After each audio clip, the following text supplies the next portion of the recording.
Boys, I am here. I totally did not oversleep, and then while enjoying my breakfast, I realized I should be doing something right now.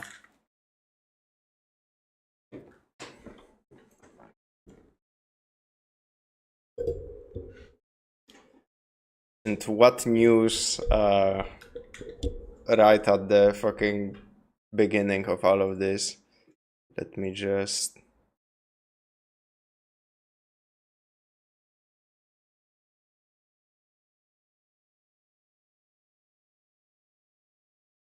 turn this off.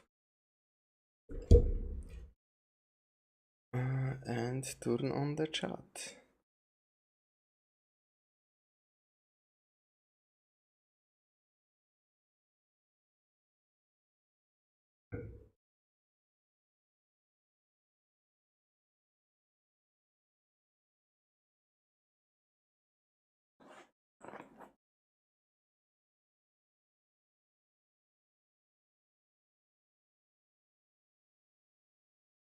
There we are.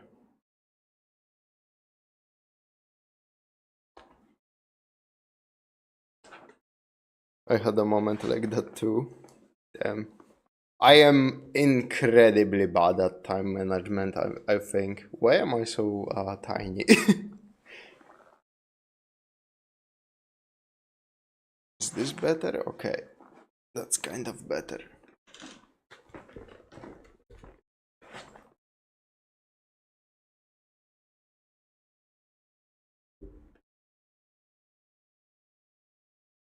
Unmute this and we should be good to go. So today is probably gonna be it's definitely gonna be a shorter stream than last week, because last week's stream was fucking insane. Like that last reaction took me an hour and a half, more than that, I think. But you know, time flies when you're having fun, as they say.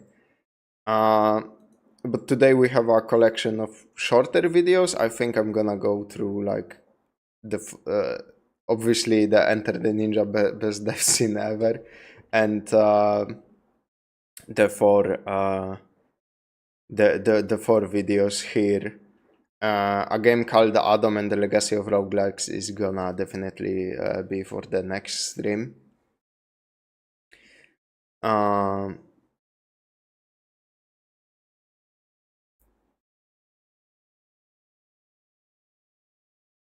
I kind of want to recommend Crashing Fall of Reboot. It's a great video that goes into more technical aspects of the world's first CG show. After this Forgotten History of Reboot, I will definitely have like a better gauge on how interested I am in more Reboot content. I have never had like any run-ins with the show, so I'm not that passionate about. But yeah, I will let the Woolie, like he's some kind of fucking creature. I will let Woolie take the wheel and introduce me to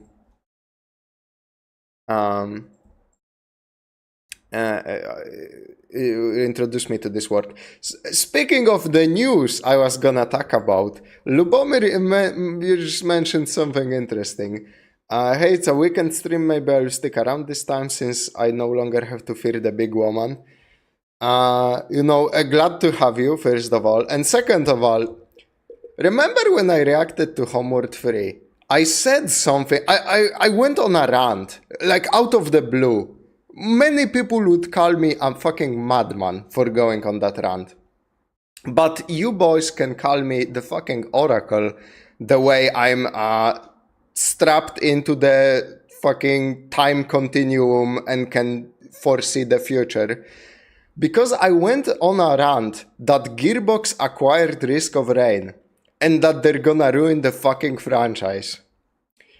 Imagine my surprise when a couple of days ago I wake up to the news that Gearbox ruined Risk of Rain 2. It's like fucking clockwork, man.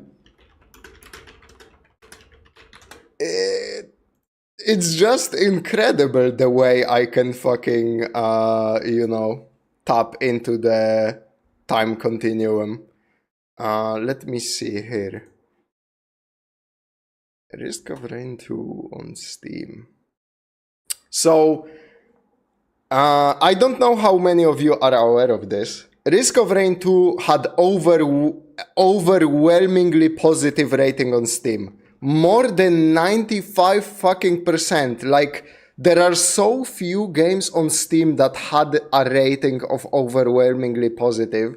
And for a good reason. Risk of Rain 2 is considered to be like the endgame boss of all roguelikes. It's literally considered to be one of the best ones ever by many fans of the genre. I put like 60 hours into this. I can confirm it's addictive as fuck, and oh my god, the co-op experience is so godlike. So then Gearbox acquires the game, right? They released their first DLC, what was it, last week? Seekers of the Storm, August 27th. They released, this Tuesday, they released their first DLC that they worked on alone without the original developers. And the DLC is okay, it's nothing to write home about. But the update that came with the DLC ruined the fucking game for probably for months to come. Like, they are not fixing this shit too soon, man. So from my limited understanding of what happened, they tried to make the console version of Risk of Rain and PC version of the game the same, because console versions of this game had a little bit different mechanics. Like, they had different physics, for example, slightly different. So they merged those versions, and for some reason they introduced the absolute worst aspects of both of the version merged into one. So for example, now the game speed is tied to your frames per second. If you have 200 FPS in game, the game will go 4 times as fast. Like everything in the game. Why the fuck would they make that mistake, man? That's like fucking programming 101 to not do that. Holy shit. In my rant, during my rant in Homeworld... Oh, also, there's a bug that if you connect a second controller in a game that has split screen, mind you, if you connect 2 controllers during the game, it will delete your save data, but only if you have more than 40 hours in game. That is the craziest fucking bug I have ever heard about in a fucking ever, man.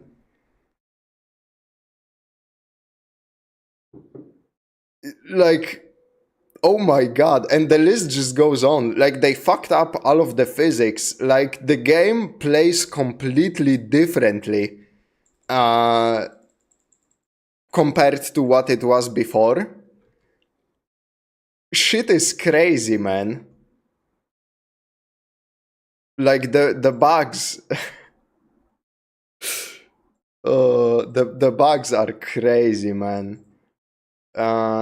Full of bugs, and so he says the recent DLC is full of bugs. This statement is kind of incorrect because the base game is full of bugs.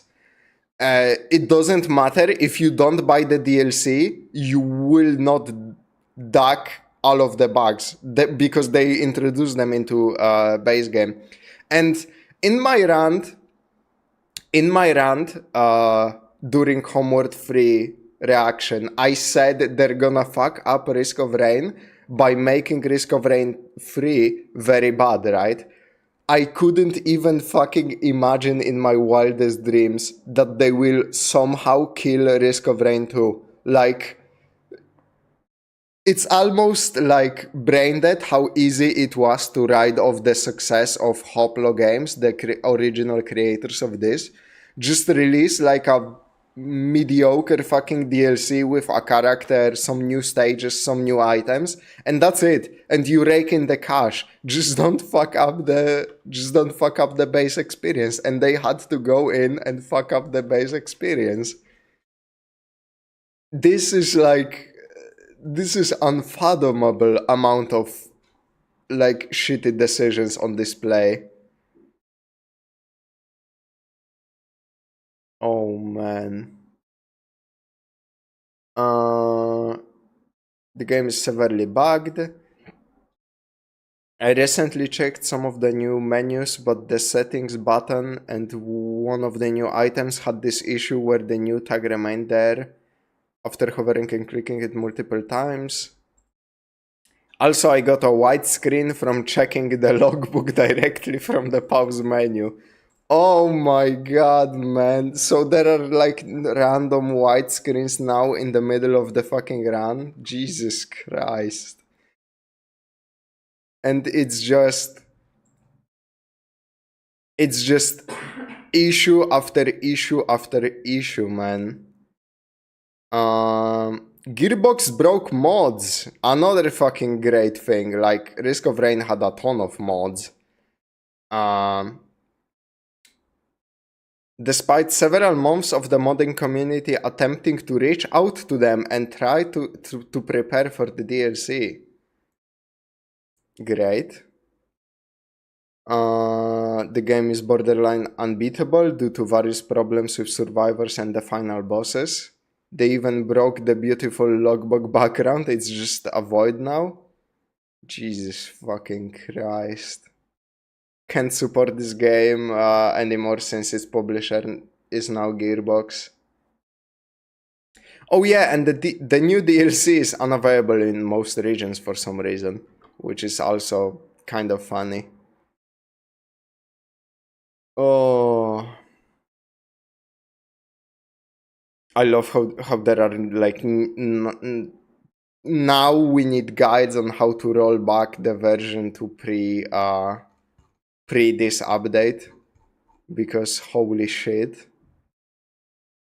I wonder what positive reviews could this possibly be getting?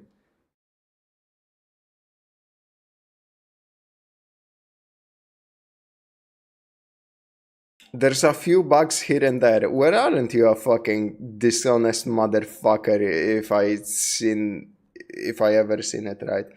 What did they do right? I heard the new stages introduced in the DLC are beautiful, actually. So, the art team, the people who make the art and the models, because a new enemies were introduced, they are all beautiful, supposedly. So, the art team gave their A game while the programmers were hitting their fucking nuts with hammers and smoking crack. So this DLC, I heard it also introduced a new elite enemy. And this elite has a bubble around them. And the whole gameplay of this elite is, if there are other enemies in the bubble, you cannot hit the bubble, or it will fire a beam at you that takes properties of all of the enemies in the bubble, and via this beam it hits you with them directly.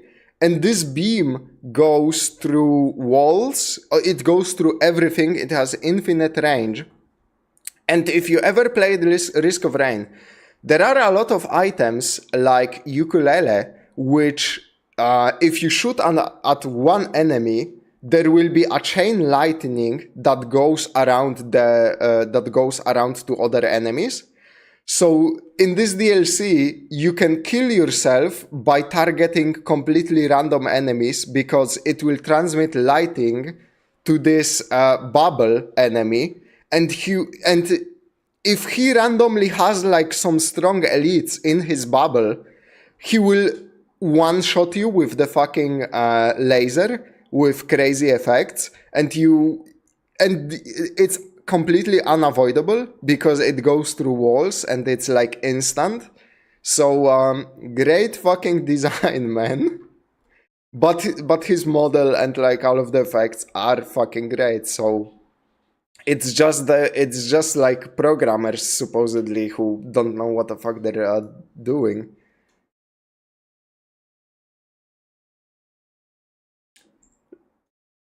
Like, good game, horrible patch. Why is this a recommended then? I don't get it. Sounds like piracy wins again. Just download the pre-Gearbox release. Oh yeah, definitely, man. I'm late. What did I miss? You missed us talking about Gearbox releasing their first ever. Steam does let you roll back versions, right? Depending on the game, it does, but generally it's pretty good about that. So I think you could, but at the same time, I think that loses you access to like co-op and multiplayer, which is a sad fucking sad fucking trade you have to make. You missed us talking about Risk of Rain 2, where Gearbox released their first ever standalone patch without the original developers, and the game went from overwhelmingly positive rating of 96, I believe, to mixed rating of 46, because they fucking ruined Risk of Rain 2 completely by introducing game-breaking bugs, bugs that delete your save data, bugs that fucking break your computer and your game, bugs that kill your random runs. It's fucking madness how bad this update is. Jesus Christ. And many are speculating because it took Gearbox 1 year to roll out this update and the merging of the versions and stuff. And during this 1 year, there were no updates, there was no communication, there was nothing. This game has so many dedicated content creators that were willing to help out the devs by offering feedback, playtesting, doing anything they can for this game that they love.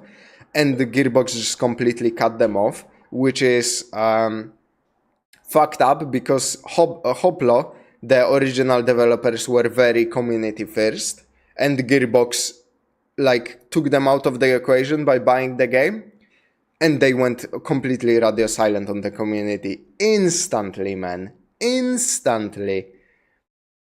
And then they released this update now, and many believe this update is there only to kind of hype up the DLC. And there is a fear now that the devs will abandon Risk of Rain 2 completely. So this is such a fucked up situation to be a Risk of Rain supporter now. It's just borderline immoral now to support Risk of Rain because the latest update stands for everything, destruction of everything that the original developers built, and it's just sad, man. This and Homeward now in 1 year, man. In 1 year they ruined 2 franchises that had that had history, that had years of developers working on their ass off on this, you know. And then Gearbox comes in, shoves their money cock down their throat, makes them like fucking basically jumps them in an alleyway, makes them give the keys to the IP and get the fuck out of here, and then ruins it. Holy shit, man, what the fuck is this like business strategy? Midas touch, but instead it's turning things to shite. Yeah, man. Holy. So so that's latest in Gearbox publishing. Their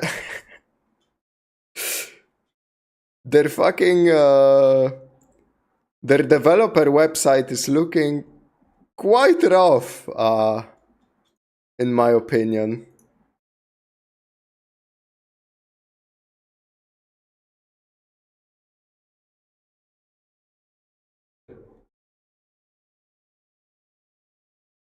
So yeah, I would say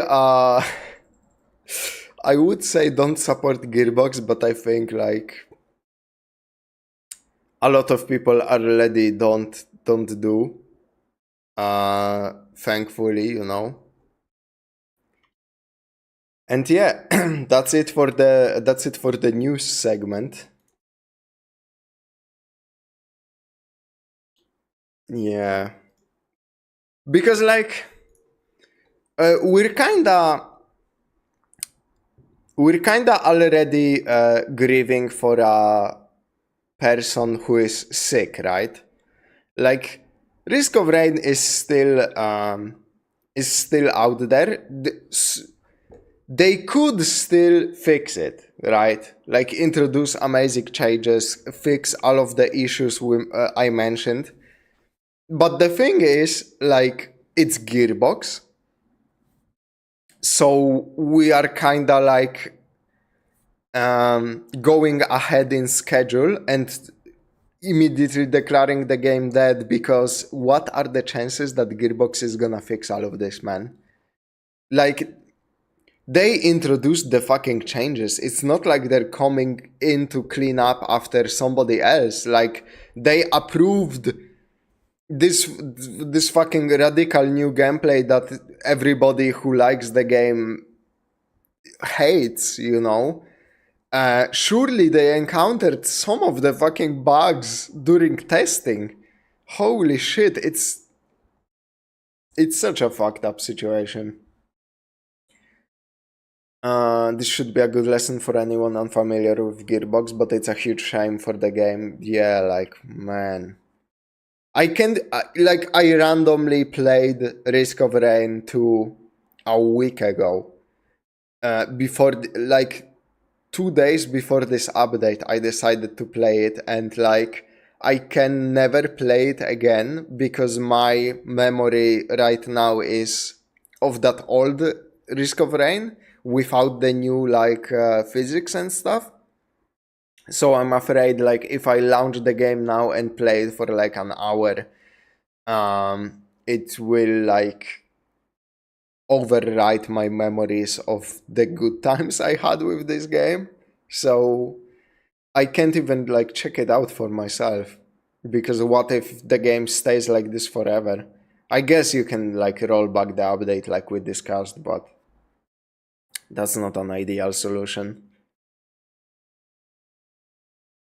It's not like Gearbox completely destroyed, completely turned games into cash cows in the past for no reason. Oh wait. Oh man.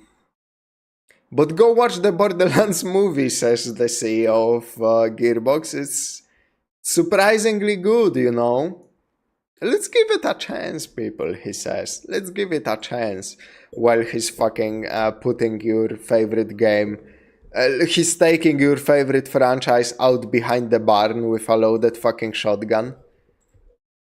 And then he's saying, no, look at the Borderlands movie. It's so cool, man. We have like the comic guy as the only straight edge non-humorous person in the fucking entire franchise. Shit's wild, man. Anyway.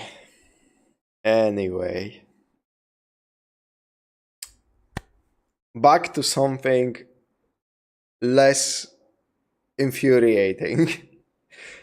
So yeah, I picked out some things. Sacrifices here from last stream.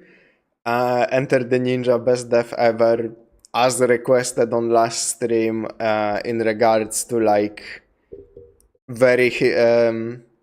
the Journeyman project had a very hilarious like live action death scene, and this prompted Leech to recommend this to me. So also recommended The Forgotten History of Reboot.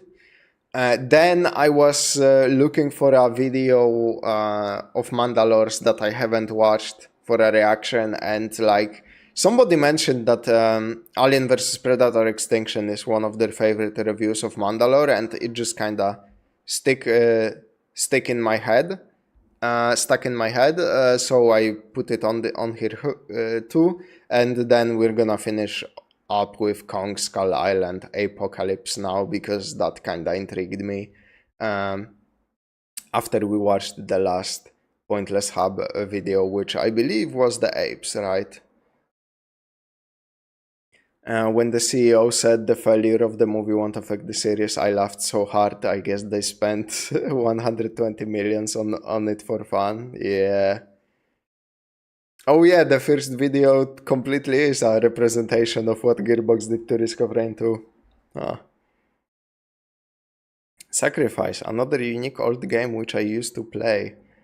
Yeah, people have been like hyping up Sacrifice in my chat too. I have no idea what that is.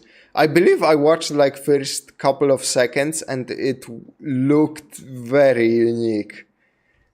So yeah. So anyway, Enter the Ninja, best dev scene ever. Let's check it out. Ooh, that's a little loud.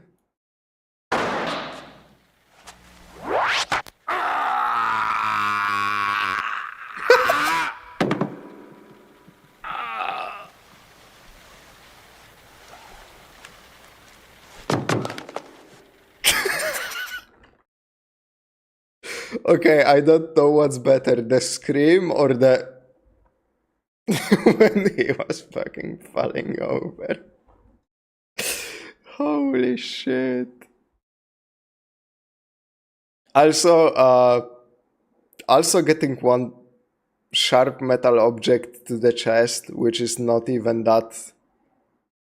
Like, shurikens are not even that big. I don't think that would fucking kill you, man. Was that slowed down? But did he actually move slow? I think he just moved like that. Yeah, that's not slowed down. You can see the fan in the background going at normal speed. He's just doing it in slow motion. No, wait, that may be slowed down. I have no idea what the fuck is happening.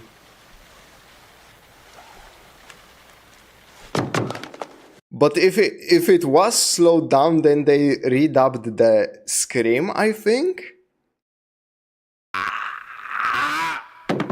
Because the scream would sound like very off in slow-mo.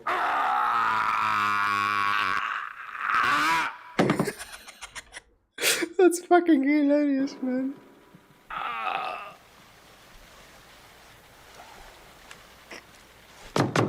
That's life.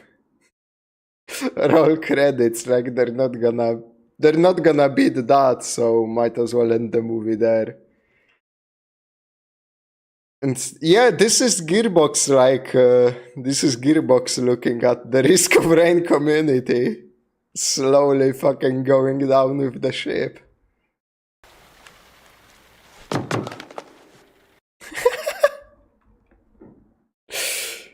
Oh, that's fucked up, man. Yeah, I basically saw this when it comes to I basically saw this when it comes to the sacrifice, and I was like, okay, this is an interesting game, seemingly.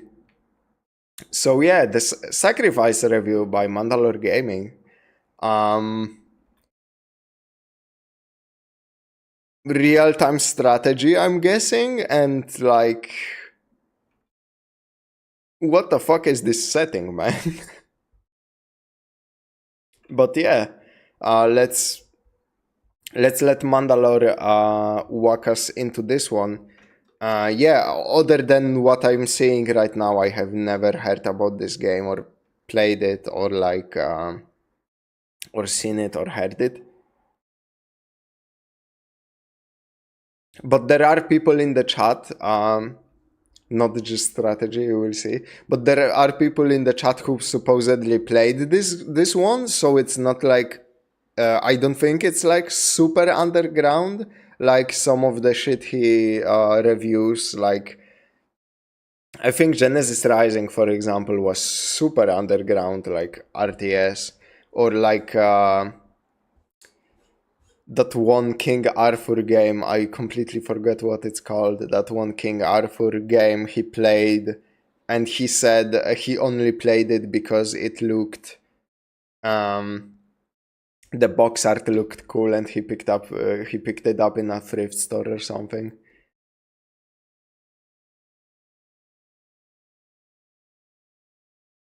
Mana pimping, what the fuck? It is pretty underground. I just play a lot of those obscure strategy games. Okay, that could explain it.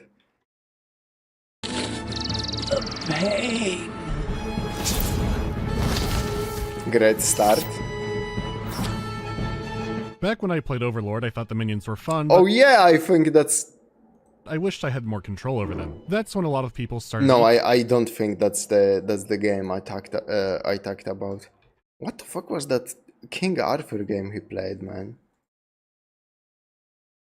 Emailing me about Sacrifice. I had not heard much about it, and not for years. The short version is that it's a third-person game where you play as a spellcasting wizard. Much about it, and not for... Hey, that looks like that bug from Half-Life 1. Like, even the sack under it. them. That's when a lot of people started emailing me about Sacrifice. I had not heard much about it, and not for years. The short version is that it's a third-person game where you play as a spellcasting wizard, but... It's a third person. What the fuck? This map looks like it's a strategy. Holy shit. That is actually bonkers that it's not a strategy game and like more of a... I mean, still strategy, but you know what I'm saying. It's not an RTS. It's also an RTS game, with all the... Okay, it's... What is happening? Hello? I'm fucking getting gotcha'd by the video, bro. I'm getting gotcha'd by the fucking developers of this. Like, they were setting up this bit long in advance, it seems. in-depth formations and controls you'd expect from one. The campaign has a bizarrely high-profile cast, and Tim Curry plays a god. 24 souls. That should do nicely. Alright, but first we have work to do. The good news is that trying the GOG copy, it did work immediately, but it's locked in 4x3 and locked at 30 FPS, not to mention the resolution is pretty low. Well, by using the ever-reliable DG Voodoo wrapper, the frame rate and resolution unlock and it runs great. Except I can't record it now. Some old games are like a deep-sea fish. Sure, you can go and visit the fish in its habitat, but try to bring it up to the surface and sometimes it explodes. So I did some tweaking. I barely remember to record it properly, but you don't need to do all that. This is good, but now the icons are stretched out. Luckily, Sacrifice has an easy to install widescreen fix. Normally this should be the end of it, but there's one more crucial step. DG Voodoo unlocked the frame rate completely, but now you need to cap it back to 60. If you dare to run the game above that, the enemy AI breaks down. They'll just sit there and not do anything. Now you're done, but there is... I always get curious about these bugs tied to frame rates. We talked about like the new update to Risk of Rain introduced game speed is tied to frame rate, so if you run it at like a 200 FPS, you're getting 4 times the normal speed. But like for games like this, it's more understandable because it's a single player game, I think. Maybe it has like PvP. But still, that's such a bizarre bug that frames break the game's AI? What is the correlation there, man? Holy. There's one more catch. For reasons that I don't and cannot fully understand, sometimes when you relaunch the game it resets your textures down to low. Being an older game where you manage a lot of units, it can be easy to miss this. I ended up having to re-record a lot of stuff to avoid the issue, so if things suddenly look blurrier for no reason, that's what's happening. The same thing seems to have hit other people trying to upload footage of the game too, so I feel less crazy. The main menus stay at a super low resolution too, so it is hard to tell when you relaunch it. So now we can see whether or not it was worth jumping through all these hoops.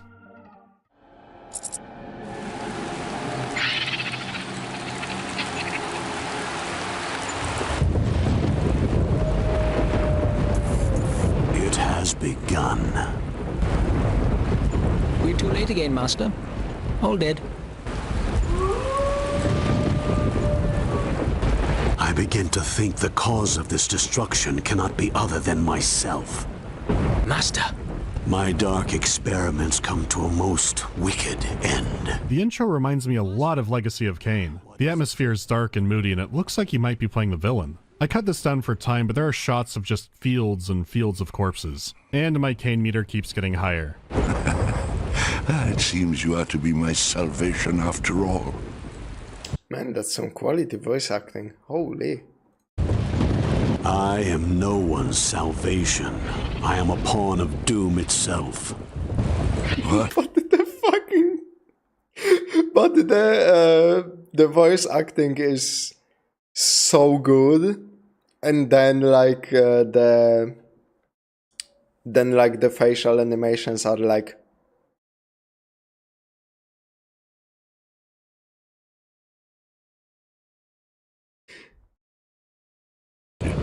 You speak in riddles, sir. I wonder if even my wisdom can decipher them. It can't. So you go off to visit the gods. Playing as the Wandering Wizard Eldred, your services are very in demand. From here the story can start diverging, so I'll save all that for later. Let's get into the game. Graphically, for a game from 2000, this is really impressive. It's not the best visuals of the time or anything, but more of the scale they're operating on. These can be big maps, and each faction can bring dozens of units to a fight. Then you combine that with all the magic effects and the terrain battle scarring like blood and craters, and it's kind of amazing this worked at all. The maps are simple, but the art style and the surreal nature of all of it really do go a long way. Some will have... Man, this fucking... I see this and I'm like... I think to myself, I could really go for a run of Oblivion right about now. These swirling California brushfire skies that are gorgeous to look at in their own weird way. Usually the atmosphere is oppressive, which is appropriate since sacrifice takes place in a world that was shattered into floating islands. The balance of magic, or whatever the hell, has already shit the bed hard. This world is apocalyptic and you're constantly reminded of it. You could say the terrain is still too simple and lacks detail, and I would agree. Except this land is all made to be broken. This isn't the kind of magic where you have a sparkle gun that'll get through airport security. Casting a spell in sacrifice usually ends with a National Remembrance Day and a federal holiday. Hey, remember when that wizard came and casted a fucking volcano? Remember the Wall of Screaming Souls? You're not casting magic, you're committing magic, and that's how I like it. The magic look... Okay, committing magic goes hard. The surreal aspects of sacrifice are some of the best parts. The world is just so insane. It reminds me of American McGee's Alice.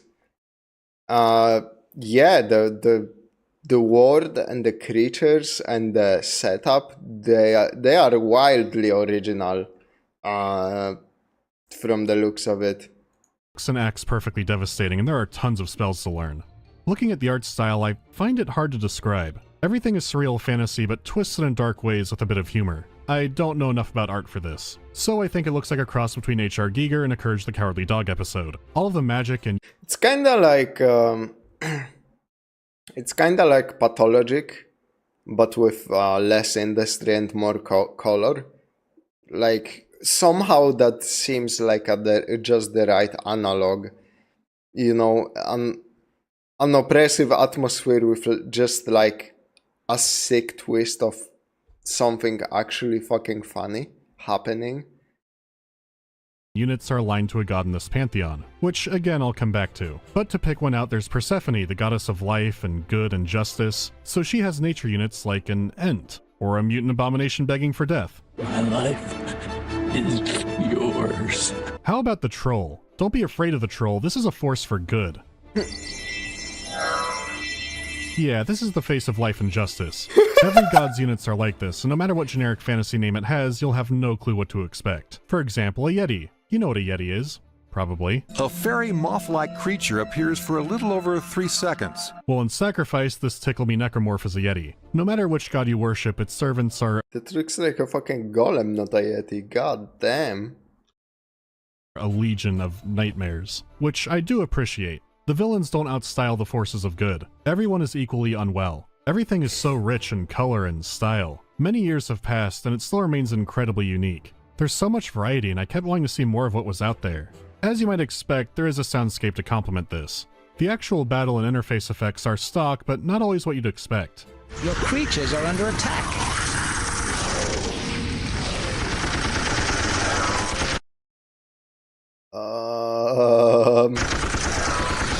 Okay, apparently that's a fucking firing squad. What the fuck? I really miss these visual styles. Retro games go for pixel art or something cartoon.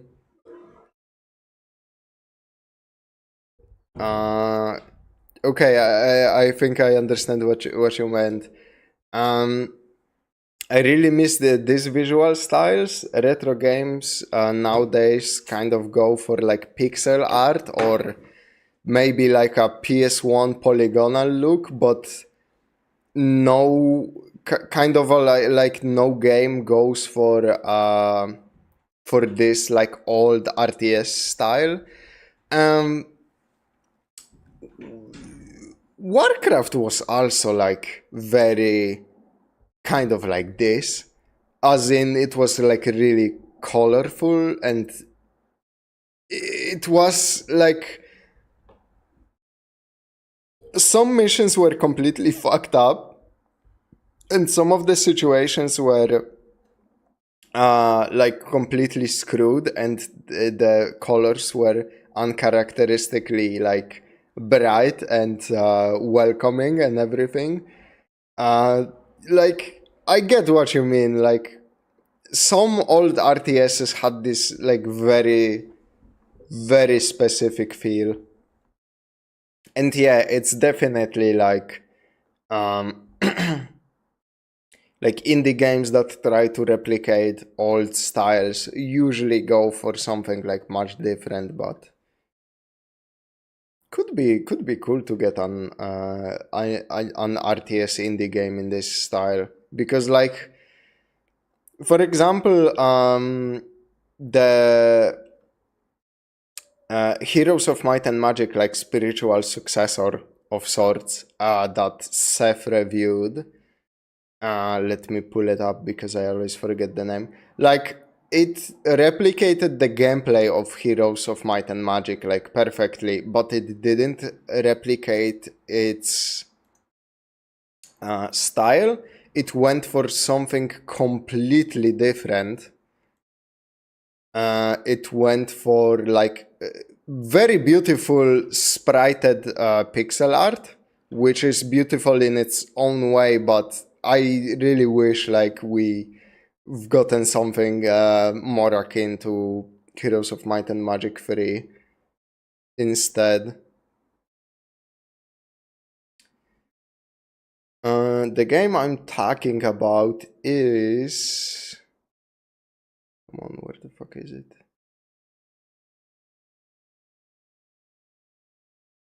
Damn it, I played it like that long ago?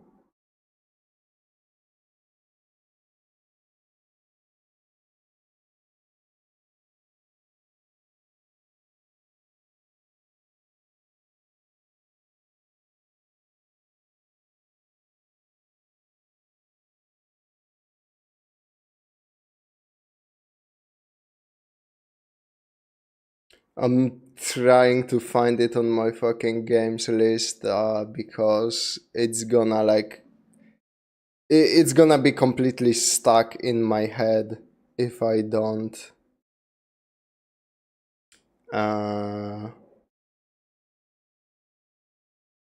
If I don't remind myself now what it was called.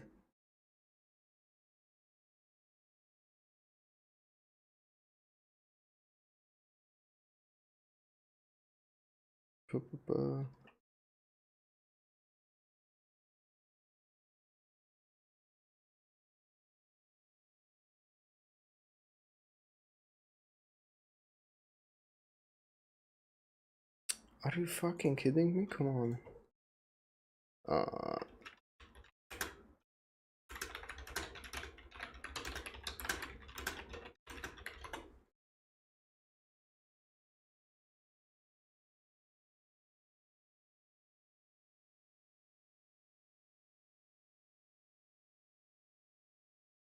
Songs of Conquest, there we go. Okay, I pulled it out of the fucking depths.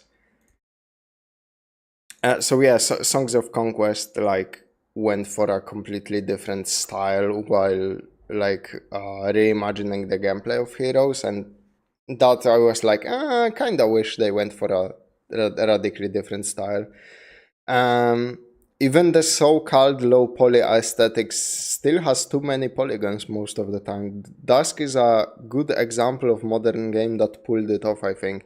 Yeah, I really like Dusk's style.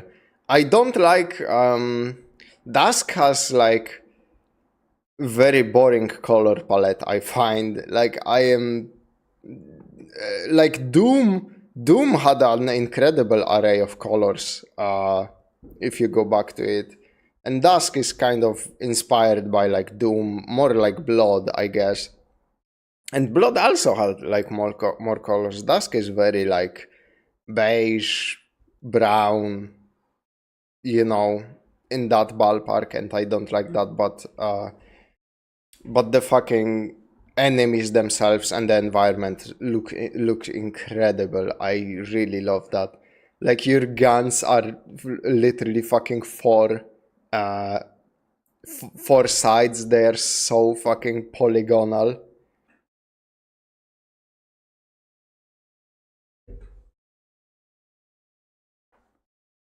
But the environmental effects like storms and wind are surprisingly crisp. They're not amazing or anything, but they make the lull before the fighting that much more tense. However, the music can be just as varied as its visuals. The soundtrack ranges from powerful orchestra scores to what I can only call Godzilla music.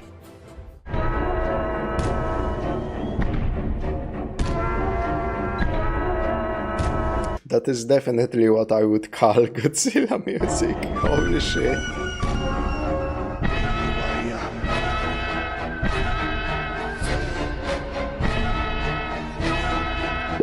You are Group 4. Guard me.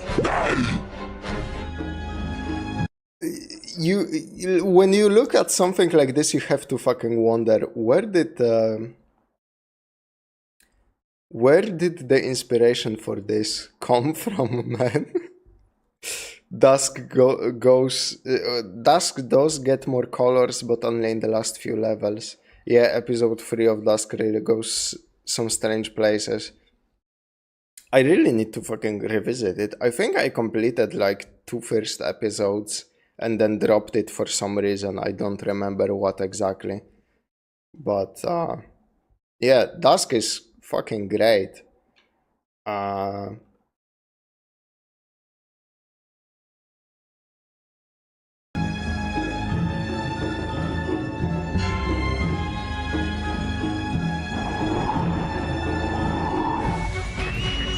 The way some of the units move is so goofy. I love it.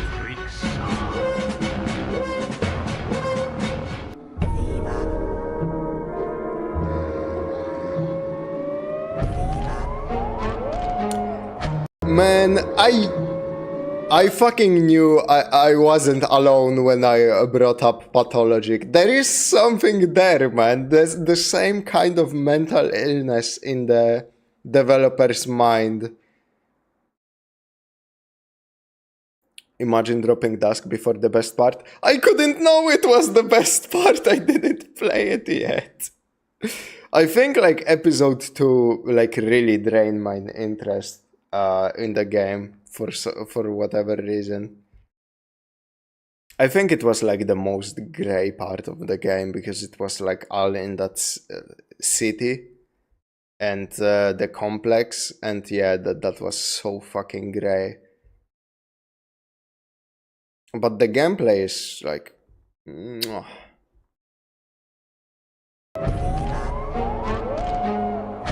Once again, it's unique stuff. I do wish there was more of it, since you'll be hearing the same thing a lot, but what is here is really good. Attack! No survivors! Of course, the voice acting especially deserves a mention. The cast for the campaign is huge, and all the voice work is excellent, and it's paired up with compelling dialogue. Like, Sacrifice has loading screens I found more interesting than cutscenes in some other games. No pursuit was too perilous, no sacrifice too great, until, well, under the many heavens and in the many worlds, there are darker things than men may dream of. I wasn't prepared for that with promotional images like this. What the fuck? This game, I swear to God. Eternal, God of strife, God of slaughter, God of death. Where there is pain, I am there. Where there is suffering, I flourish. Where there is joy, yes, well, one could hardly have joy without another's suffering, no? It feels worth it to play through the missions just to hear more of what the gods have to say and to see them bicker with each other. It adds a lot of replayability to the campaign as well, since you'll see the gods interact with each other in new ways. As for the units, I'm not kidding when I say I think the lines might have been assigned at random. They are so bizarre. Move! Move! Aha! La la la la la! I live. I'm the fastest. Executing orders! Some voices are fitting and others are flat out a joke. The more I played and the more insane designs I saw, the more I realized that that was a very good call. Each unit has layers of unexpected chaos. So presentation-wise, I've never played anything quite like it. It should come as no surprise that the gameplay itself is also incredibly interesting. As far as a strategy game goes, you don't have too many resources. The gameplay... Like seriously, I see those buildings and I see that texture quality. This is literally... Like, if you removed the HUD elements, you could fucking trick somebody that this is Morrowind, bro. Holy shit. Itself is also incredibly interesting.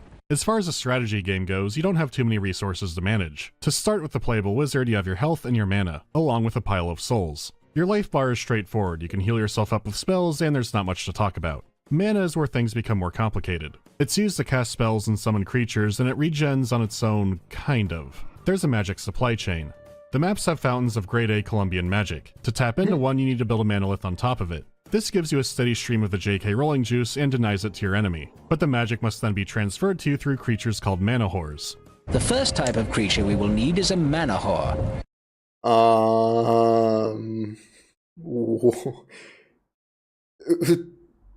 Okay. The more of these little pots of greed you have near you, the faster your mana regen. Like, you can't even make a joke because they were just so honest about it, you know? You're like, what kind of a fucking joke can you make when they're actually called mana whores? They're weak and completely defenseless, so if they die out in a fight, you don't have any more magic coming in. So having lots of magic homes and a magic harem keeps your big blue bar beefy. However, the little guys aren't free and each costs a single soul. Souls are your money and there's no way to infinitely tap into them. When your own troops die, they leave blue souls behind that you can pick up. It's as simple as just running over them. Red enemy souls are a different problem, as they must first be cleansed of sin. To do this, you summon a special sack doctor onto the enemy soul. They come out of a portal, run up with their big syringe, and then begin the soul extraction process. When it's extracted, they'll be carried off to your altar, which is basically your headquarters. From here, the souls are properly purified and then can be welcomed as part of the Chosen.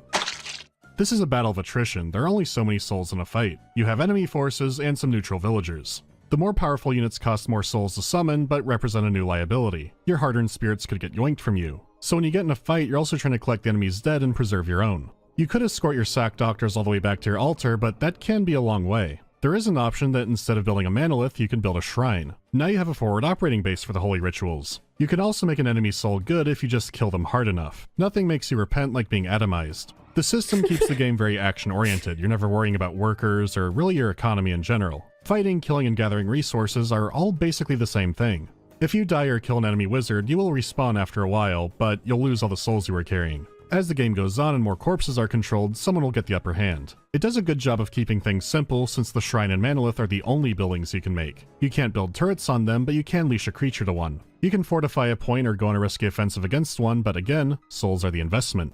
The focus is kept on the action, and the strategy layer is never overwhelming. The fucking way they carry around those souls is so funny.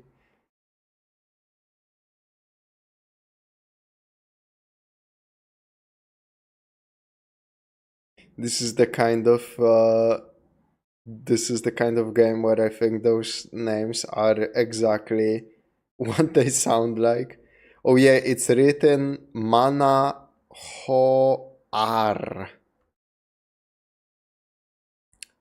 So it's possible they were going for like a mana hoarder, but come on, man, they had to know. Like, listen to the voiced lines and you instantly know what they were going for.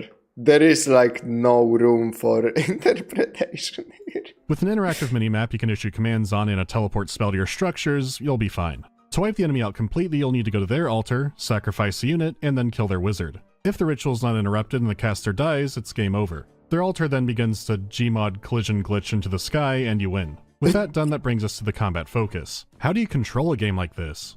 It is awkward at first, but once you learn your way around it, it is really intuitive. There's even a hotkey to assign a hotkey to whatever your mouse is over. It makes it easy to change things around on the fly. Cool. The keyboard is mainly used for grouping units and using abilities like any other RTS game, but you still have your cursor to interact with icons and units on the screen directly. For unit formations, you can hold right-click and expand out into different menus and icons. This is known as the mouse gesture control system. It was highly praised as revolutionary and innovative when Black and White 1 did it a year later. Oh, we've got this notion that we quite like to sell the 20 years. I've had this song stuck in my head for 20 years. So, it makes controlling everything no problem. At least when you're organizing your army, because when the fighting starts, things get chaotic. You want to manage your units to make sure they're in position to fight weaker counterparts, but you're also managing yourself and your own spells, and you're casting support stuff on your people and on yourself because you don't want to die, and all the while you're keeping an eye out for souls and the enemy wizard, and there's a lot going on in every battle. Your troops are smart enough to where they'll move and hunt down targets on their own, but they'll always be more effective with you controlling them. There's a lot to manage at once, and sometimes magic or monsters will take a higher priority. But there are players out there that are insanely good at microing this game, and I'd like to see those matches. Sure, you have active spells, but some of your units do too.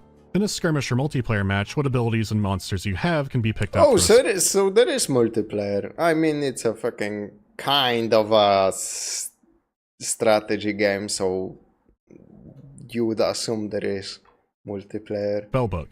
Having 9 levels of power with 5 choices each, there's a lot of room to experiment. While the units are broken down into 3 main types, melee, ranged, and flying, each god gives them their own little quirks, like Charnel's undead healing by attacking, or any other little ability a unit might have. Yet, again, it's never too overwhelming. Sacrifice's gameplay kind of sounds like it should be a mess, but it's really competent and fun. They gave it just the right amount of mechanical depth. It's a properly fleshed out strategy and action game. Not too simple, but also not so overwhelming that only StarCraft experts could play it. Sadly, the multiplayer is pretty dead, though there are skirmish maps, so we can move on to the campaign.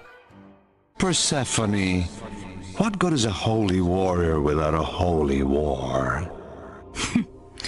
How like you, Charnel. Myself, I would sooner suspect Charnel. You do have a certain taste for destruction, don't you? This is a story that you don't fucking balloon head god is my favorite. Need to pop open the manual for, but it does give some additional context. The short version is, while the planet was intact and not floating islands, there was a single god. A demon tore open a portal to Hell, and then God lost that war. Hell has won, and the new pantheon of gods sort of just appeared. It does explain why the creatures look like melted Gorgonites. Hell is a base template for life here. It's a 10-mission campaign, but each god has 9 unique missions, so you can replay for 45 unique missions and then the final battle. You choose which of the gods you want to serve. There's Persephone again. Then you have James, the god of Earth, who's a giant worm. It's some kind of in-joke or nod to the developer's Earthworm Jim series. I am James, god of Earth. You know, rocks and soil and stuff. Some nice gems, too. Oh, it's not all brown and gray, you know. Just mostly. Then you have Stratos, god of the air and the heavens. Tim Curry went from blowing up spooky balloons to being one. Oh, let's to be honest, shall we? In any halfway civilized world, I would be the only god. It seems the pantheon of gods gets more evil the more to the right you go. Persephone and James care about life on the earth, but Stratos is between good and evil. He goes where the wind takes him and seems to not care about the brewing tensions. Funnily enough, this isn't Tim Curry's only appearance in a weird hybrid RTS game. Oh, you think she is the grand demon witch? The white-winged death? Pyro is the god of fire. The forces of good have also declared him the god of chaos and pollution and gas and waste, but he claims to be an avatar of industry and knowledge. I intend to build factories in the Davin Forest, which is a haven for antiquated druidic thinking. All who do not flee will be enriched by my triumph. You, not least of all. Oh no, you don't need to convince me. I'm down to enrich some druids. Finally, you have...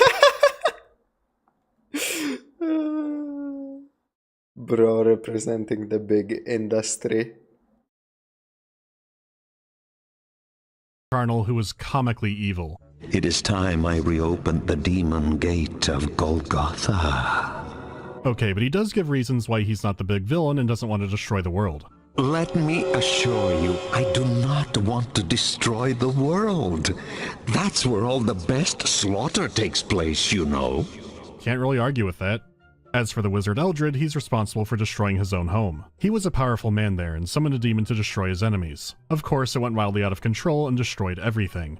Magic might be partly derived from gods, I'm not entirely sure how it works. I don't know much about spells or witchcraft in the real world either. My latest insight on that front comes from a local bookstore. They moved their witchcraft and spirituality section closer to the counter because it was by far the most shoplifted section of the store. I guess they can't conjure dead presidents yet.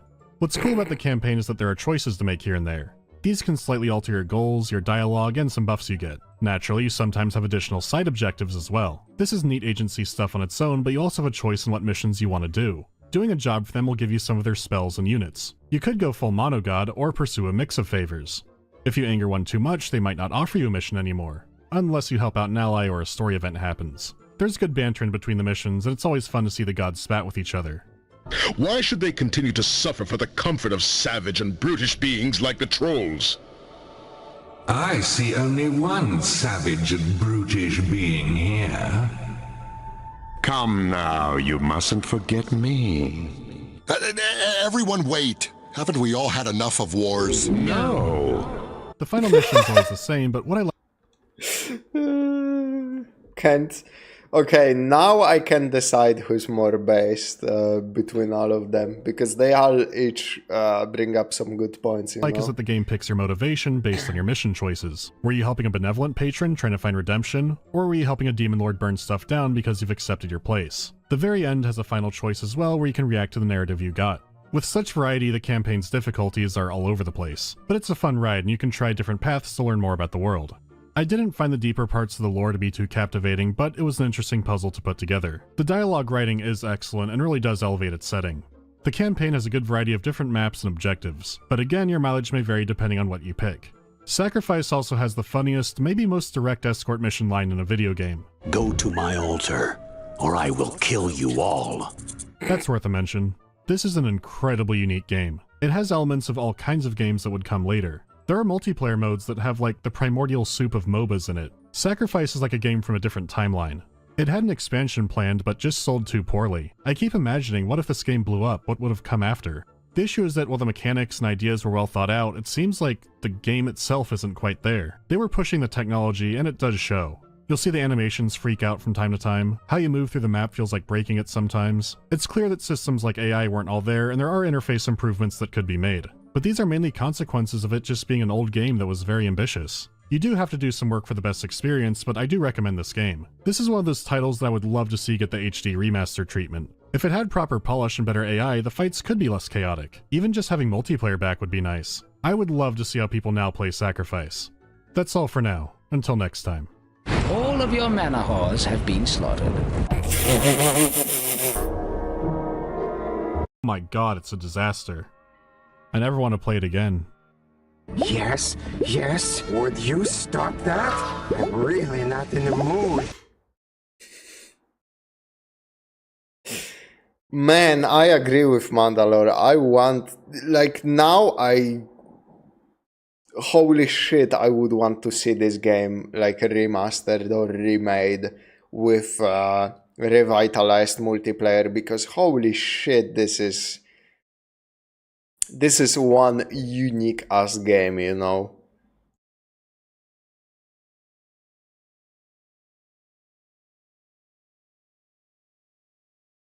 That voice is also familiar. Yeah, there's like a lot of kind of familiar voice acting in this one. So weird. Also, yeah, in general, the voice acting was fucking great. Holy.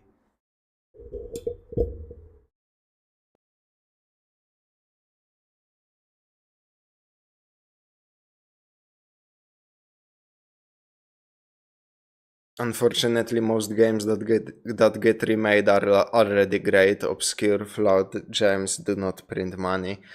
Yeah, that is fucking tragic. I mean, there are some exceptions to that rule, like fucking Pathologic 2 is basically a remake of Pathologic 1. And we gotten it only because like it generated such a dedicated dedicated ass cult following. So, and Pathologic 1 is like the very definition of obscure flawed gem, so. And yeah, that was The Sacrifice by MandaloreGaming. For people watching later on YouTube, thank you very much for watching. And, you know, subscribe, like if you want to see more reactions like this one. And as always, all the links are in the description for like Mandalore's channel and so forth. So yeah, thank you very much for watching. And on the stream, we will be moving on to the forgotten history of Reboot. Let me just, because I think this is a present myself. Reboot of my soul at the yeah. Once upon a time. Just because the beginning is like black screen, so I kind of skipped ahead to get a different backdrop. Yeah, The Forgotten History of Reboot by WoolieVersus. This game hotly recommended by a member of our great community. And I was very curious because I personally, in my own free time, watch a lot of Woolie. I mentioned this occasionally on the channel. I listen to Castle Super Beast podcast that he's featured on. I listen to the more recent one, which is Versus Wolves, that he does with Super Eyepatch Wolf.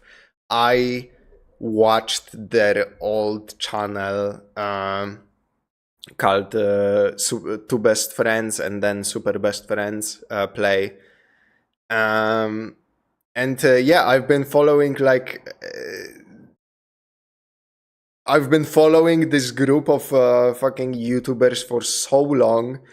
Woolie and Pat personally got me into fucking JoJo.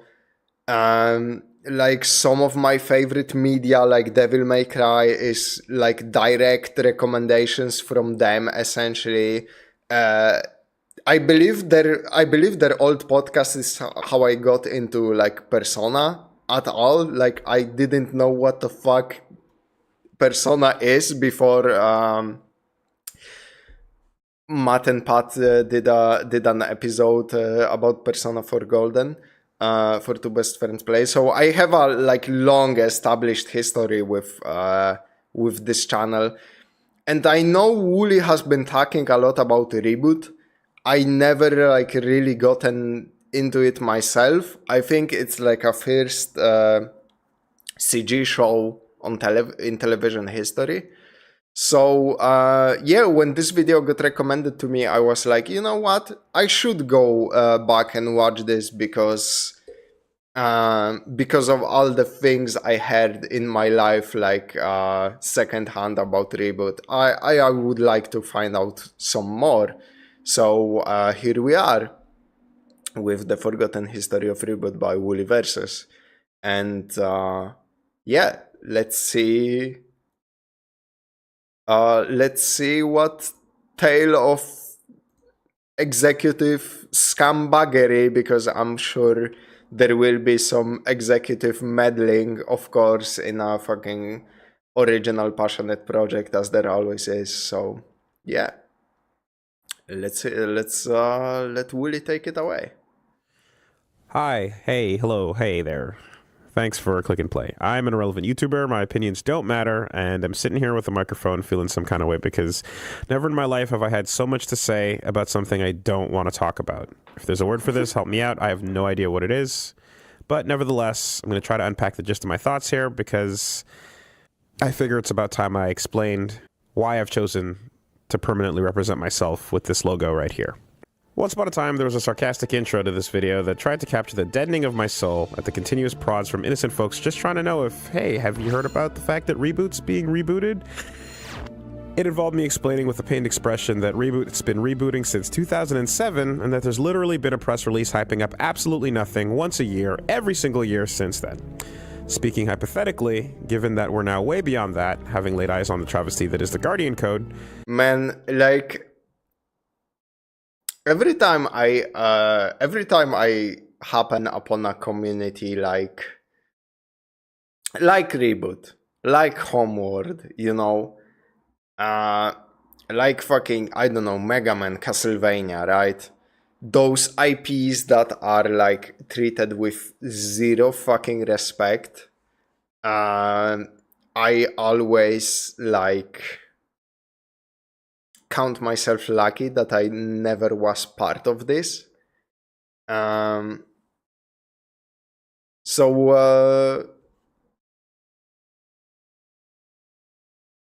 yeah, I'm like, I am very happy that I never was part of a community that gotten this shafted in my life, because that fucking must sting, man. From its casting call to its trailer and its eventual release on Netflix worldwide, except for, you know, the country that the show originated from. The mood has changed, and that smarm is pretty much all but evaporated. My only hope concerning the subject is that this awful, long-winded, dry, red introduction to this video will serve to convey the similar state of my beheaded, sodomized, and disemboweled childhood, bloody limbs and torso ripped apart and currently being paraded through the streets on sticks, marching in step to the intro theme of Code Lyoko. Now, with that detailed image vividly playing in your mind, we're ready to tackle the simple yet spiritually exhausting question. Man, Code Lyoko had a fucking banger-ass intro. Also, it was trippy as fuck.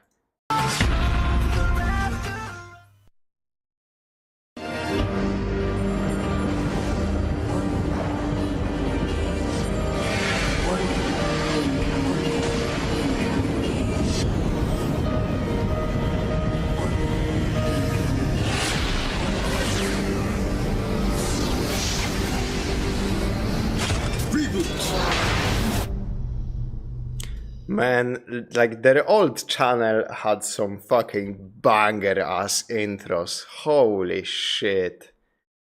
Hot take, Devilman Crybaby wasn't very good. I completely fucking agree, man. I tried watching Devilman Crybaby because like PewDiePie wouldn't shut up about how much he loves Devilman Crybaby. And I was so fucking disappointed, man. It like wasn't entertaining in the slightest, but I know it has a lot of fans, so Yeah. I definitely agree in any case. Reboot's the first thing I'd ever seen on television that changed my life. You can go ahead, roll your eyes at that, that's cool. It's totally fine. I'll wait. Reboot is a 3D animated Canadian series that aired in 1994 on YTV and ABC. It was produced by Mainframe Entertainment. The concept was created by Gavin Blair, Ian Pearson, Phil Mitchell, and John Grace, while its art direction was done by Brendan McCarthy of Judge Dredd, TMNT, and Fury Road fame. In fact, you can watch the whole thing online for free right here at this link. It was a charming, idiosyncratic show that targeted kids who spent all day thinking about video games, with a weird sense of humor, and a strong setting. Bits and punchlines ranged from downright hilarious to literally no one born after 1967 is gonna get this reference to The Prisoner, Dan Didio. What are you doing? It's visually dated enough that every time a sweet summer child stares at my hat, realizes it's not a Triforce, and decides to look up the source, there's a handful of remarks that usually follow along the lines of, "Wow, why are you obsessed with something that looks so bad?" For what it's worth, contextually, Reboot was the best looking 3D animated show at the time. See, I mean, it was the only 3D animated show at the time, I think. If you take a look here, you can compare its closest competitor at the time, Nothing, and you'll see that Reboot's shaders and render engine are quite actually a bit more nuanced. It was literally the first fully 3D animated television show ever made. Prior to this, your only bet was live action with 3D sprinkled in. And even then, the good stuff was exclusively for films with a name like Spielberg attached. Otherwise, you're hanging out with Captain Power and the Soldiers of the Future. I vividly remember watching the very first promo that aired before the show ever came out and not understanding what I was seeing. I was used to movie CG being cued into live shots, but this was clearly different. This was something that wasn't attempting to be realistic at all. It was some sort of new shiny form of cartooning. There was camera movement, and I just remember failing to wrap my head around exactly what I mean, to be fair, There was camera movement, and I just remember... I mean, to be fair, I still, like, to this day think that,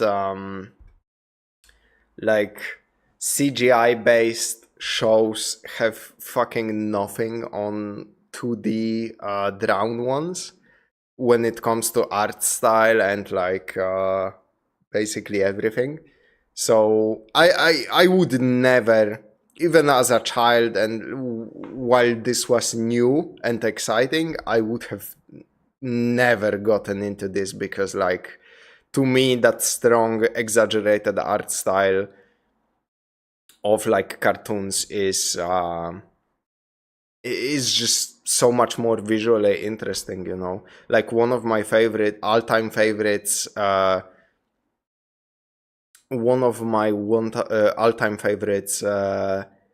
shows from my childhood is Ed, and Eddie, and that had such a fucking crazy art style for a child cartoon, you know? Colors that don't make sense, like texture and patterns on things that shouldn't have texture and patterns. The fucking mismatch of, like, all of the visuals on screen. Eddie is like a fucking acid trip from hell, but it's such an entertaining show for that. Because it looks so wildly different. I guess you could say the same about this, so it just comes down to personal preference. Because, like, this is also very wildly different.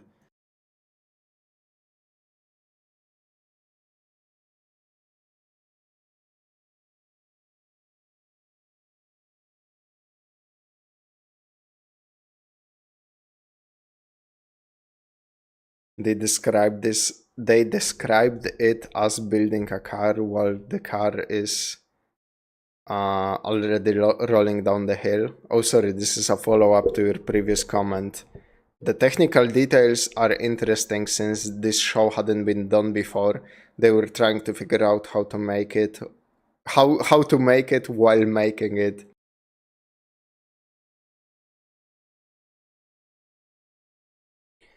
So yeah, I guess that part is very interesting for sure. remember failing to wrap my head around exactly what I was looking at, but also realizing that it was the coolest thing I had ever seen. I was excited at the prospect of like a whole new type of cartoon, a whole new medium to animate with and to create characters, build worlds, tell stories. It was something that was really different from the traditional older methods that I had grown up with and was used to. And I was right on time for the introduction of 3D animation, not as an accessory for film, but as a self-contained medium. To my young mind, it was like witnessing the first time in history that a story was told with fully hand-drawn animation. I could tell something important was just invented, or at the very least, just hit a point or a plateau of significance, and I wanted to learn everything I could about it. By the time the first season was wrapping up, I was learning to use 3D Studio 4 and DOS, with a life goal of one day working for Mainframe Entertainment. Oh man, that is okay. That is kind of fucking cute. Keep in mind this aired in 1994. Okay, I thought it aired like a couple of years later, like 98 or fucking 99, so it is definitely older than I thought it is. It's still not that much like older, but the 90s, like the 90s, every fucking year that passed was such a leap in technological advancement. It was kind of a different time too. So I guess it's fair. I wasn't alive back then, so I couldn't. Even if I was, this looks too radical to be airing in fucking Poland of 2000s, so you know, so probably still wouldn't catch that. I digress, but I guess the point is, sure, yeah, the characters could barely put one foot in front of the other for the first season, but God bless them, I wouldn't have it any other way. I really wouldn't. When it comes to voice acting, we're talking Kathleen Barr, Gary Chalk, Michael Bernier, Michael Donovan, Scott McNeil, Stevie Valance, Sharon Alexander, Paul Dobson, and Tony J. The various children as well that played Enzo Matrix. There's a lot of awesome talent that went into the voice acting on this show over the years. You gotta acknowledge it. My format, Virus, the queen of chaos.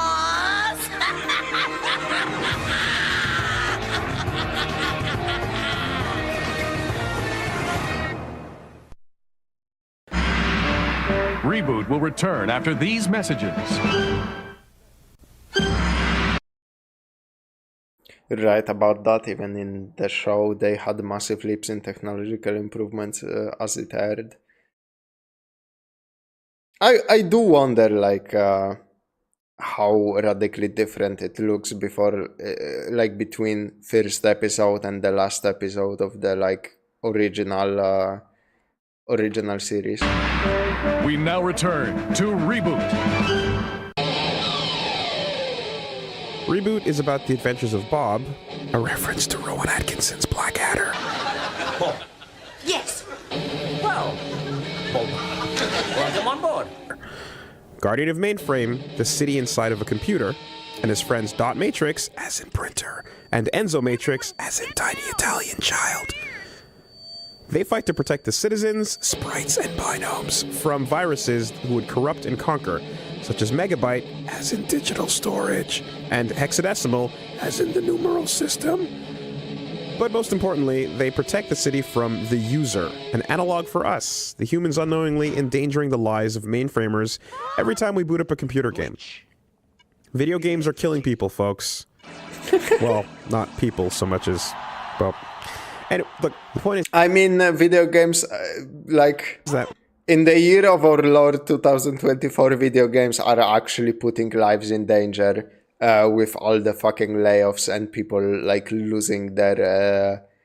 the security of their job overnight. So, yeah, video games are killing people. Actually, straight fucking up, man. And also, like, all the death threats that...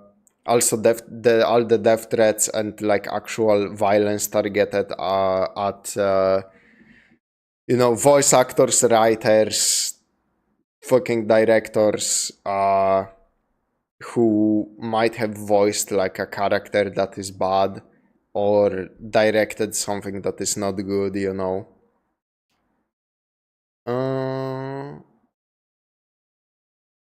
I'm so silent because honestly I have nothing to say, but this is kind of mesmerizing. Yeah, it's like looking into a time capsule from almost another world, The future that the kids in 94 were dreaming of is a probably way different future that we have gotten in the end, but holy shit, that was 30 years ago, man. That is so long ago. When a game is played, a game cube... So much has fucking changed. ...descends from the skies and drops on a section of the city. All those trapped inside must act as AI for that game, challenging the human player. When the user is defeated, the game is over and the cube returns to parts unknown. But if the user wins, all who are a part of it are nullified, which is a fate worse than deletion. Effectively, since all the citizens are somewhere on a computer and nothing on a hard drive ever really gets erased, the data that is these citizens just kind of gets wiped, and they effectively lose everything that makes them who and what they are, becoming goopy, squishy little slug-like creatures that can't do much besides squirm around, feel pain, and spoilers. Huge spoilers. Speaking of spoilers, let's get into some, shall we? Largely identifiable by its constant attempts to break the chains of age-appropriate censorship in the early years, Reboot from the get-go wasn't so much about pushing the envelope as much as it was about trying to be itself while accidentally discovering that the envelope exists. Characters like Dot, despite being conservatively dressed, were deemed too sexual by the boards of standards and practices. 'Cause we're living with BS and B. Yeah, we're living with BS and B. Oh, it's fun to play in a non-violent way. And were forced to have her chest remodeled to what is now referred to as the mono breast. The situation is pretty similar to a show like Invader Zim. So they found themselves constantly being content swatted by nonsensical censorship, including but not limited to an older sister kissing her brother on the cheek promotes incest, and hockey is offensive slang in certain countries. What the fuck are they talking about, man? Made no sense. Forced to deal with this endless censorship and board filing of seemingly random complaints in order to validate their own existence, perhaps? Who knows? Reboot as a show fought back where it could, but... Damn. Blue-balled. It was rough. Either way, they still took us on family-friendly video game adventures inside the computer, and that's all we really expected of them at the time. It's important to understand all this suppression so that I can recontextualize where the show goes next. Ending the second season on an uncharacteristically dark cliffhanger, leading to the loss of the main character Bob, an all-out war breaks out. Originally created to fill the role of insert child that kids can relate to, the immature character Enzo is suddenly forced into having responsibility, something he's always wanted, but then some.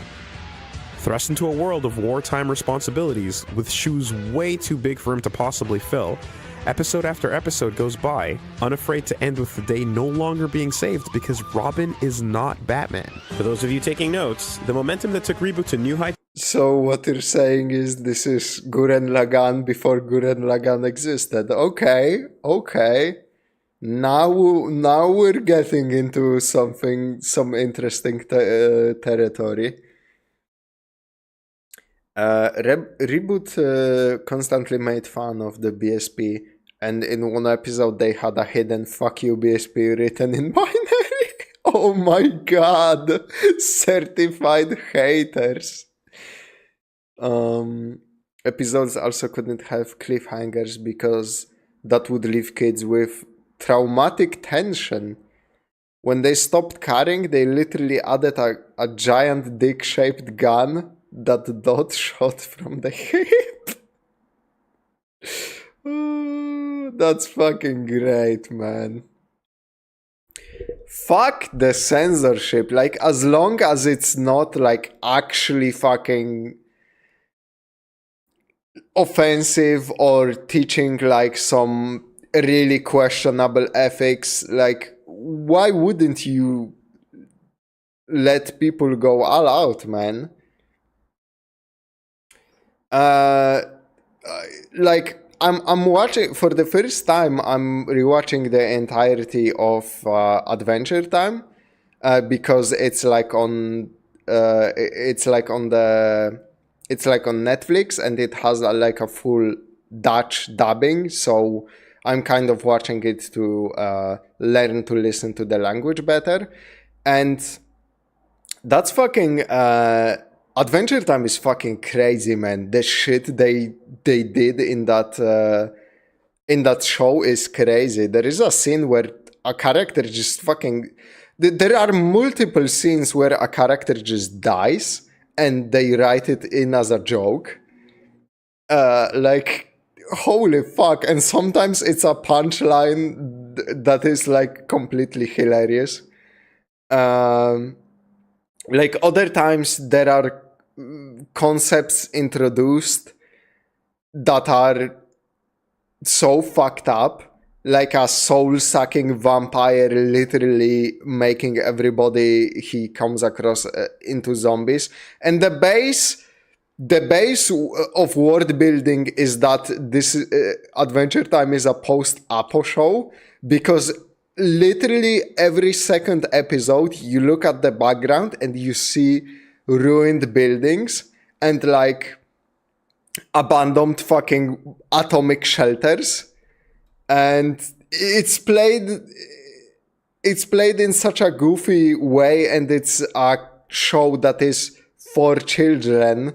Despite all of that, it's fucking crazy, man. Like, you can get away with so much shit just because children won't be looking that deep into the things on screen, you know? And also, kids don't care that characters fucking die as long as it's not obviously, like, gory and stuff, so...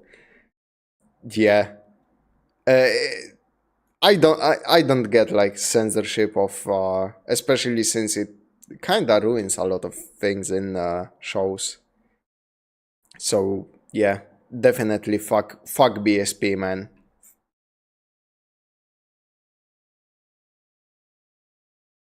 In later seasons actually all started with a chain of events that kicked off in Season 2, Episode 5, Painted Windows. After forcefully having her mask removed, an extremely traumatized Hexadecimal is left with Mike the TV to help her recover.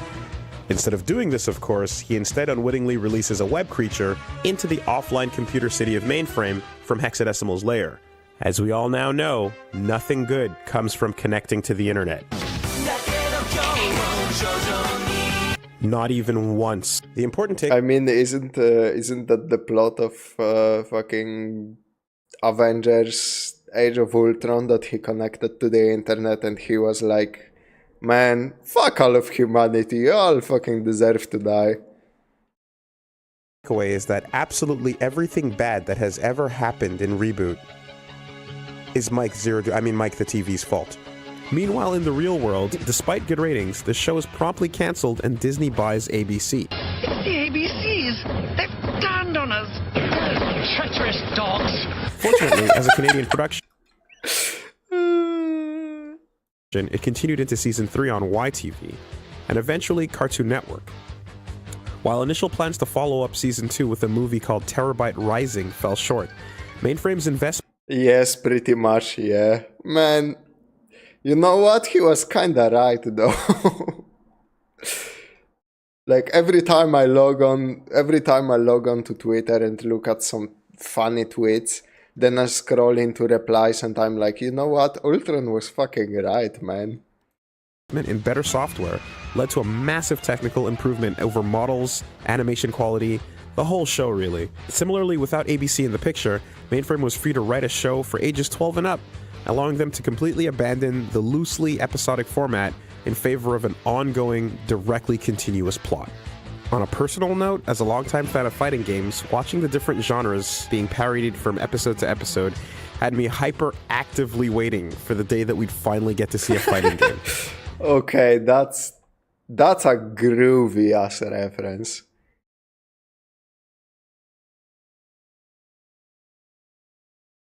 I haven't been back on Twitter in a while and I'm happy for it.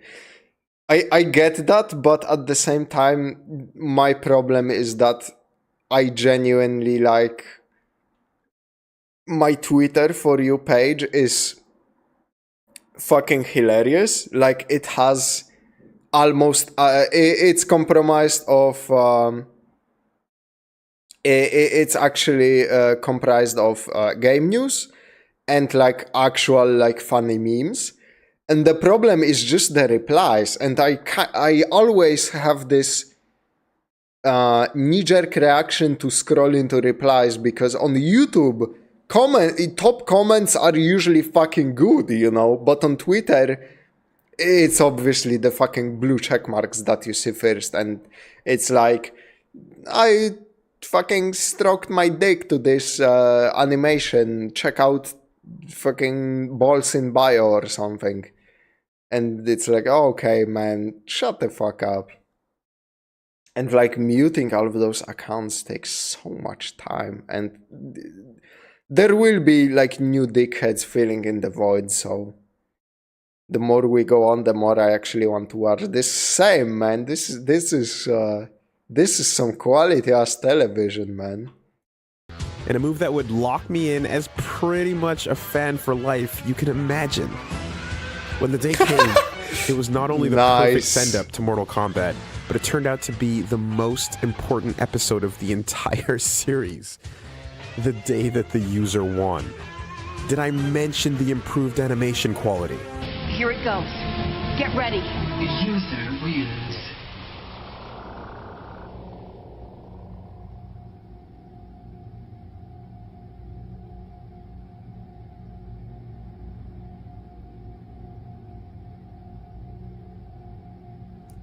Holy shit, you can feel the tension. You can fucking feel the tension in the air just from this one scene. Oh my god. I only go on Twitter for the furry art and only take minute dips into whatever political brain rot if I'm curious. Sanest Twitter user ever. Oh man. That's where the kid loses his eye. Yeah, I fucking noticed, man. Like, he just fucking lost his eye. Are we just gonna gloss over that?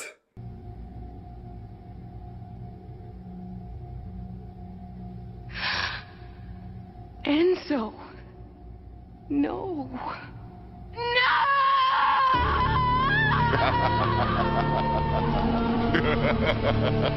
Holy fuck. Imagine, like, watching this as a kid, man. What the fuck? That would, like, legitimately shake me up. Faced with imminent nullification upon losing the game, replacement Guardian Enzo, Andrea, and their dog Frisket play their final hand, rebooting themselves to be recognized as part of the GameCube, allowing them to survive but forcing them to leave mainframe inside of the GameCube forever. This in turn kicks off a time jump to a new story arc where the wandering group has aged, hopping from game to game, surviving in unknown systems, searching for a way home. This was a bold, unexpected direction that made many, including myself, fall in love with the series again. That's fucking crazy, man. What the fuck? Holy shit, man. That's like fucking Gurren Lagann meets Mad Max. Holy goddamn. As we were now long beyond the happy-go-lucky days of yore and fully invested in seeing these young characters we cared about start to develop real personalities, while simultaneously beginning to see parts of the world only mentioned offhandedly in previous seasons. Look, the point is that the dog is so fucked up. He looks so funny. That it was a trip, man. It was a trip. From the episode Bad Bob, which on record served, by the way, as the early inspiration for Mad Max Fury Road, to Tank and Tyrannosaurus fusions, to Sergio Leone on Tatooine-inspired adventures in the episode with no name, to the hunt for Bob in literally poisonous airs of the web. Man, kids in they expected fucking kids in the 90s to get a reference to A Man with No Name. Are you fucking kidding me? I mean, to be fair,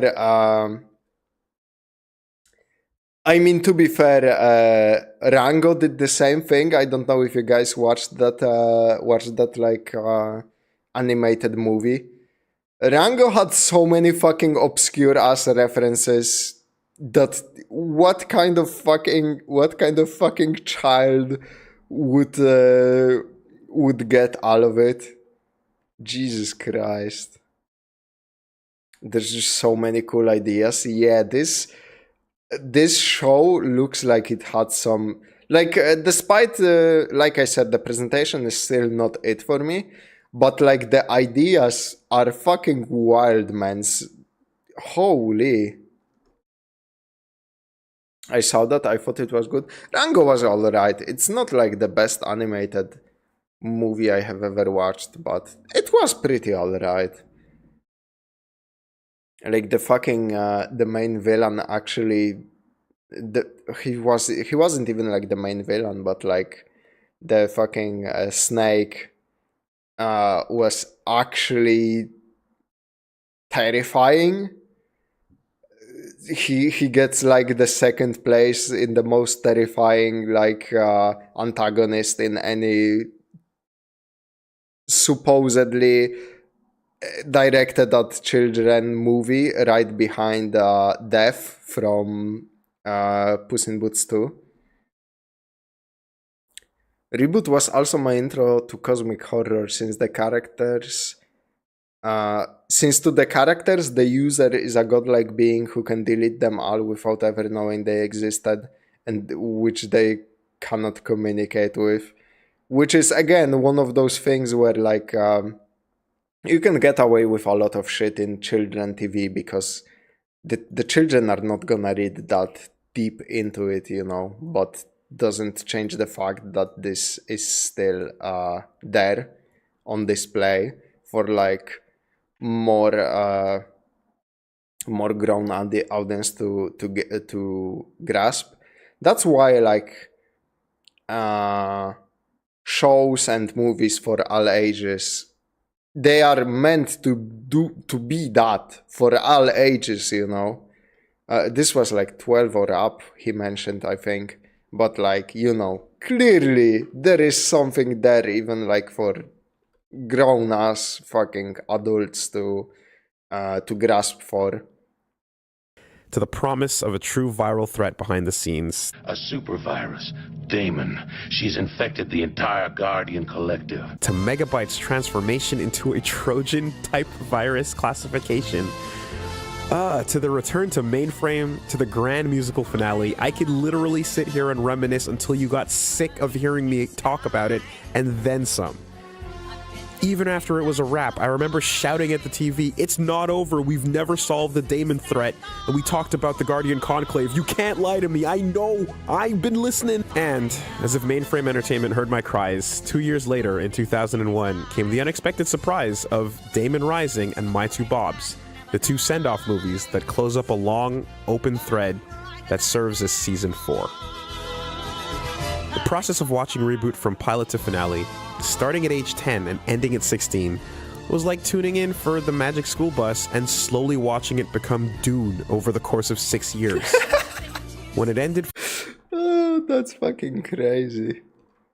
For good, it did so on an oddly open note, one where the main threats are dealt with, but Megabyte acquires the power of the principal office that he's been after for pretty much the entire series. Though, instead of going into one of his habitual dictatorial monologues, he promises simply to hunt and delete everyone who has crossed him. Prepare yourselves for the hunt. We prepared ourselves for the hunt, but the hunt never came. My initial hunch that this might have been a gamble at enticing interest for a new season was not that far off from the truth. There was actually a third film planned that never made it to production, thus ending the story prematurely. Mentally, I closed the book.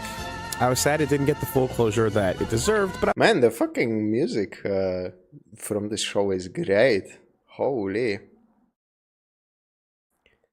Without spoiling much, there's an episode that affected me deeply as a kid, where a huge amount of people are going to die with no way to save them, and how they faced death was different. Some drank with friends, some hugged their families, and some waited for the end patiently because they had nowhere else to be. How they handled death was something I found fascinating as a kid. Holy shit. I mean, yeah, they can say... they can say, like... They can have death and, like, this grisly fucking depiction of it because, you know, they don't die, they get deleted. Just like in fucking Adventure Time, the butt of one of jokes is death, literally. Like, two fucking idiots get to fulfill their wish, like any wish they wanted, and one of them wishes for a box because he's fucking stupid and he wants a box to lie in. And the other one immediately wishes, without like a second to think, to pop like a balloon, and he fucking explodes and dies. But it's played as a joke because, you know, oh, he didn't die, he popped like a balloon, you know. Ambiguous. You cannot you cannot, you know, you cannot tell me that they died. It was very ambiguous. You cannot censor this, you know. The gap in intended audience will greatly change how you perceive it. If you're exposed to it as a kid, the impact will be a lot stronger. True. I was happy that it did get those two final films that came out of nowhere, answered almost all my questions, and it gave a personal resolution to most of the cast. So, like, it didn't end that badly. I thought it ends like on a huge cliffhanger, but all in all, not a bad ending so far. Here lies Reboot, one of my favorite shows of all time. Nothing will take those memories away. Okay, so it didn't end there. Okay. November 30th, 2001. The final film, My Two Bobs, airs, and Reboot ends. Years go by. Mainframe, known for this point for TV shows such as Beast Wars, Shadow Raiders, and Action Man, begins the second phase of its life, producing direct-to-video movies for Barbie, Hot Wheels, and Tony Hawk. Also notable is the 2000... What? Direct-to-video movies for Barbie, Hot Wheels, and Tony Hawk.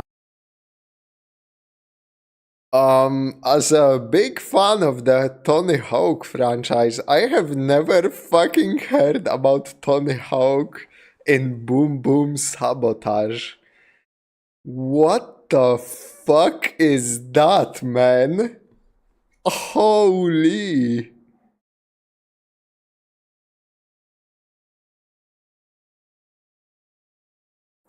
Meanwhile, My Little Pony Death na too graphic get turned into conscious stone statue. Yes, some child media had literal fates worse than death as a censor to death, man. It's so fucking backwards. And also, like, this... also, you have to, like, remember that the creators were on a whim of the censor. Like, whatever the censor deemed inappropriate was just inappropriate. And that's fucking wild because that can vary from person to person, you know?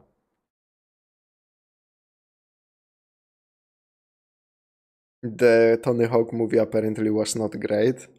The name alone looks like a shit post. Yeah, what the fuck is that? Hawk. Oh yeah, the Shadow Realm was definitely one of those censorship decisions that was like, how is that better than just fucking death, man? Holy. Also notable is the 2003 Spider-Man animated series, and for stepping in for the final episodes of Max Steel, making the seasons that came before that look pretty embarrassing in contrast. Rumors of another season of Reboot fly fast and loose amongst fans for years, but ultimately nothing surfaces. Late 2004. A Reboot spin-off series called Binomes is planned, but never released. July 20th, 2006. Rainmaker Income Fund acquires Mainframe Entertainment. January 31st, 2007. Mainframe Entertainment is renamed Rainmaker Studios. As Rainmaker, the studio drops all other brands and begins almost exclusively making direct-to-video Barbie movies. God damn. As of all other brands and That is... speaking of fate worse than death, man. Holy fuck. This is a fate worse than death.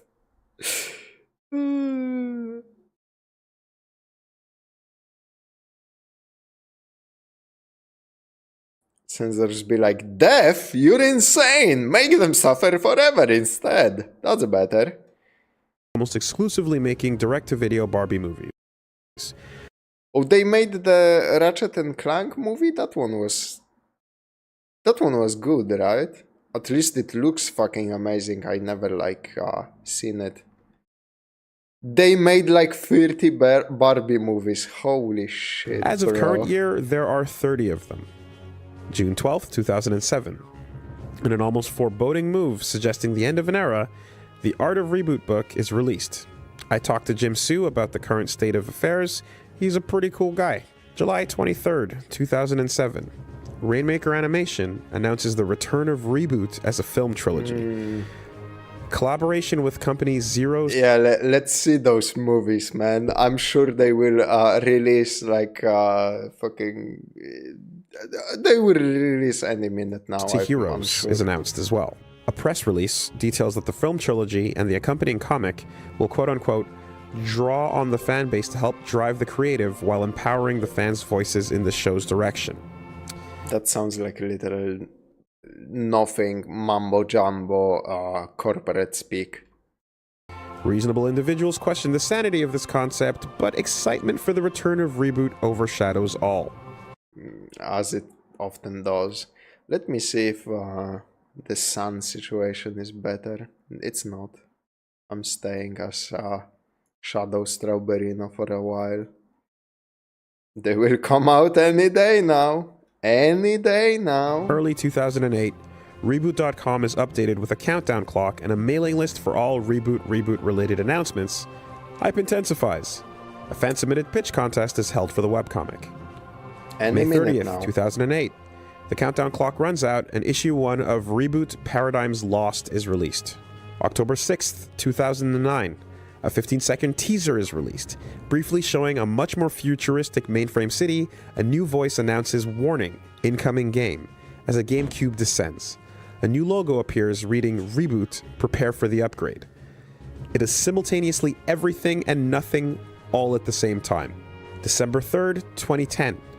After a decade of waiting, the original show finally makes it to DVD. Fans hope that this resurgence... This didn't have a DVD release until 2010? That's fucking insane, man. What the hell? The DVD craze, like putting everything on DVDs, was so fucking long ago. Holy shit. Could somehow build the momentum for an anticipated reboot and go to sleep staring at the ceiling. February 2011. Rainmaker pulls the Reboot movie trailer offline and removes all references to Reboot from their site. November 15th, 2012.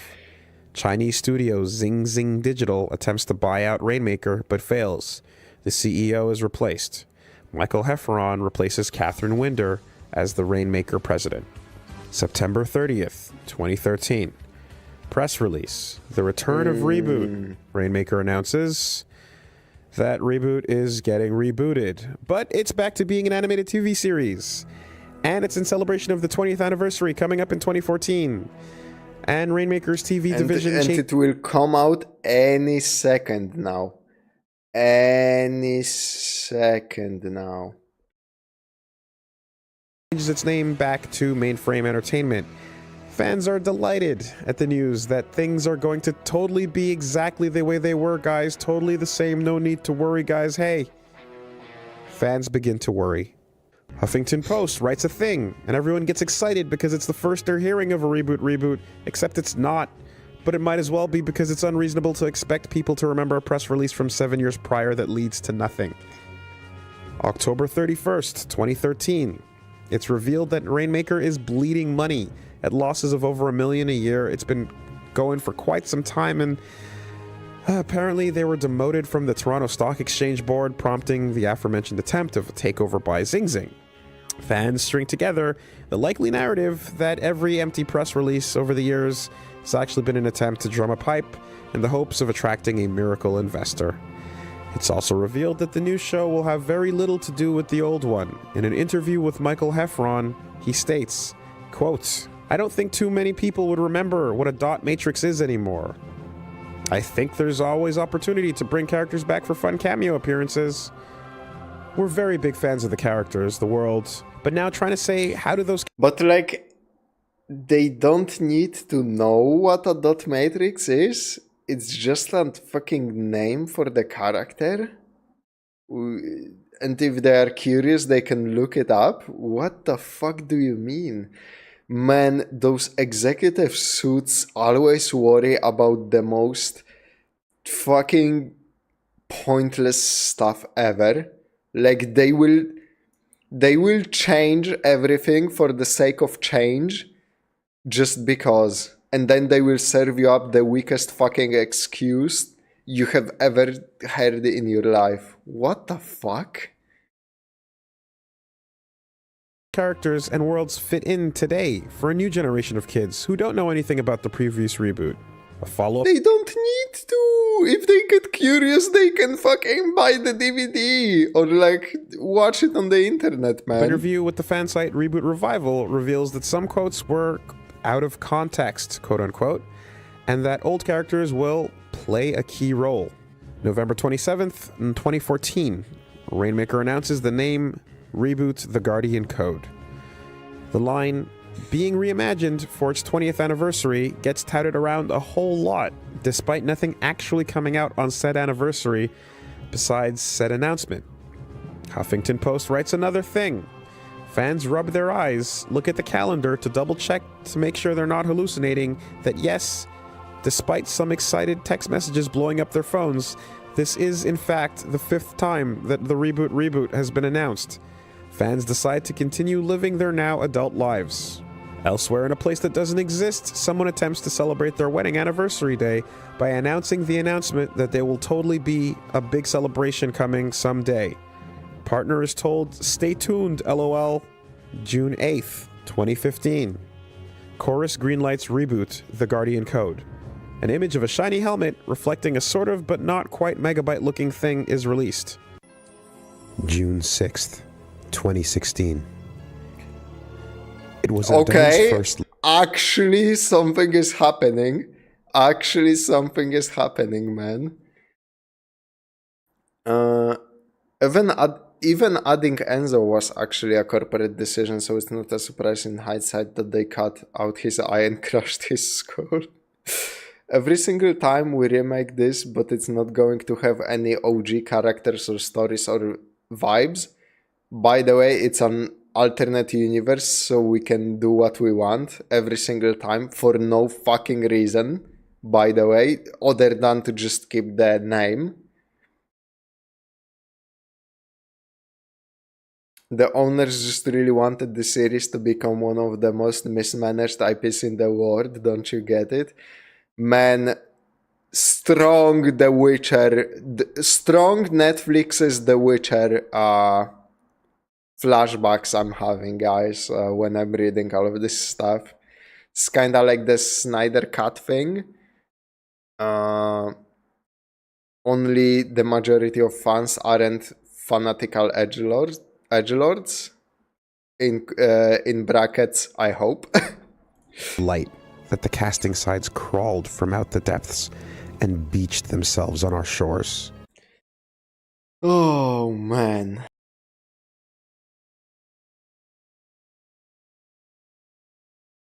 The copium is strong in some communities, what can I say?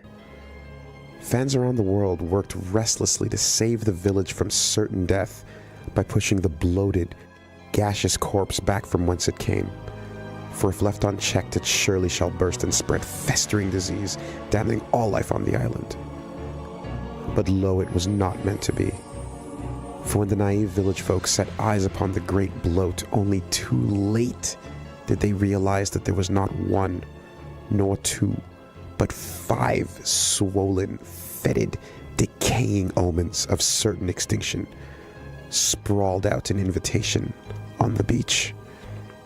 Bodies though they were, it could not be said whether or not these heaving sacks of veiny flesh had ever held the breath of life.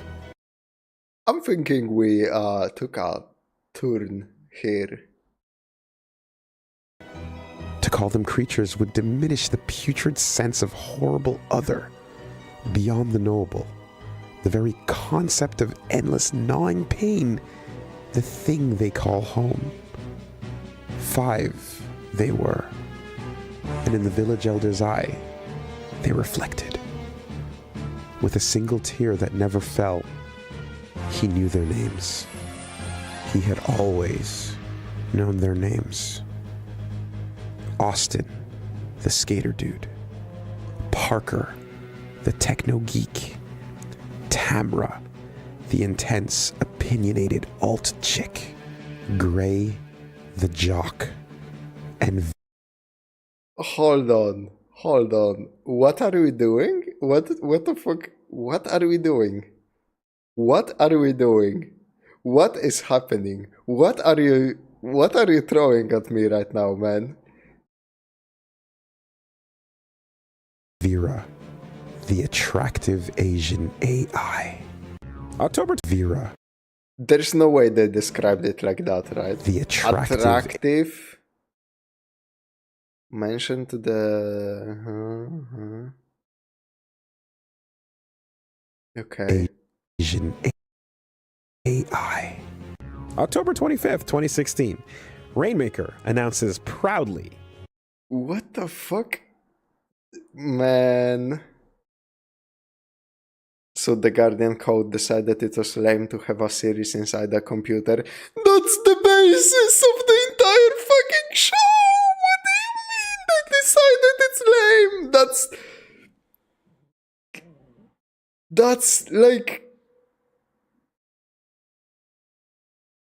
That's like the entire fucking point of the show!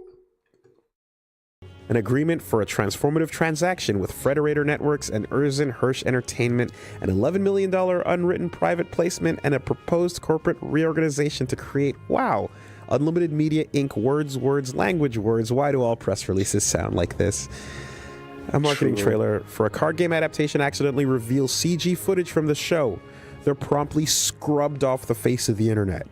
March 28th, 2017. Official screenshots of the live-action and CG cast are revealed. Fans take a moment to whisper a question to the Lord about where the money is in resurrecting an old beloved thing, but targeting said thing at people who do not know the thing, while actively upsetting those that do. It would later be revealed that the series is slated for Netflix worldwide, except for Canada, which would only see the show on YTV 1 month later. YTV releases initial promotional material on Twitter. Fans respond. YTV is not very amused. February 21st. You are blocked from following YTV and viewing YTV's tweet. Curtain.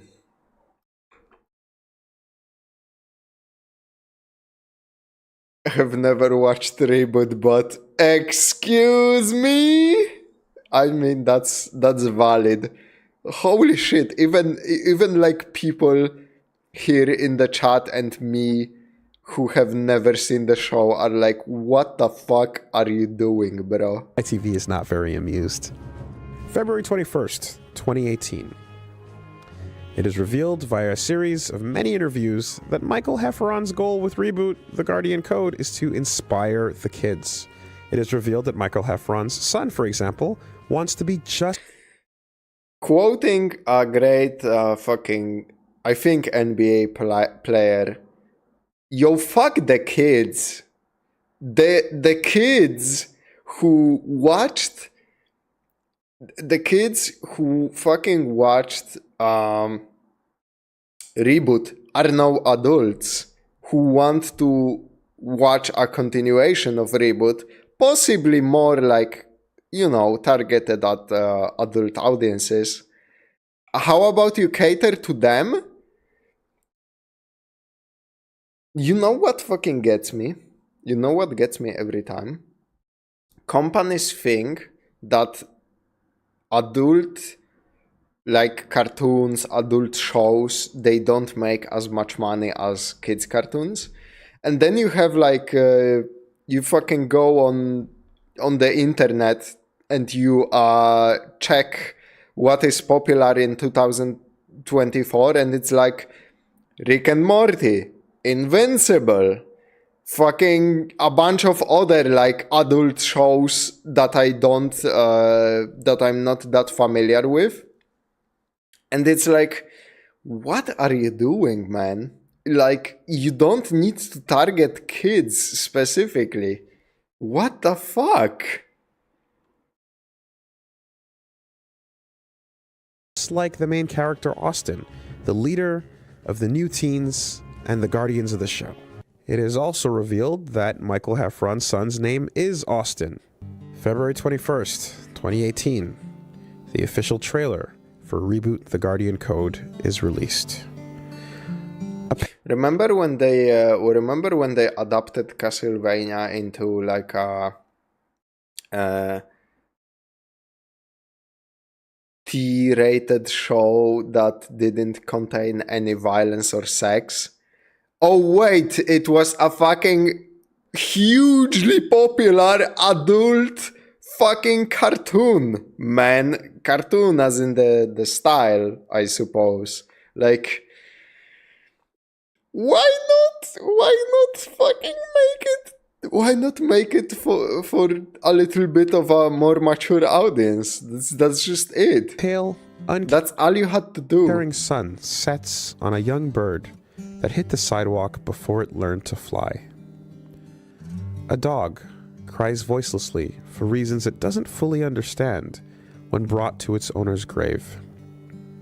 A middle-aged woman looks out of an office window and realizes that her children have not spoken to her in years because she's become exactly like her mother. An old man with hours left to live feels deep fear as he realizes that he's forgotten the name of his deceased wife. The door shuts, devouring the last bit of light in the room, as the newborn in cradle spends its first night alone and comes to understand that profound loneliness is the way of things. So why not this, but cut out all the fucking, you know? Why not this, but cut out all the live action bits? Like, what can you even fucking say?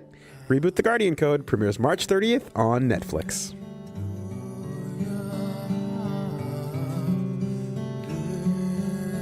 Oh man, now I kinda get it, you know. Now I kinda get the hype around fucking Reboot. Holy. And now I understand what happened to it. Holy shit.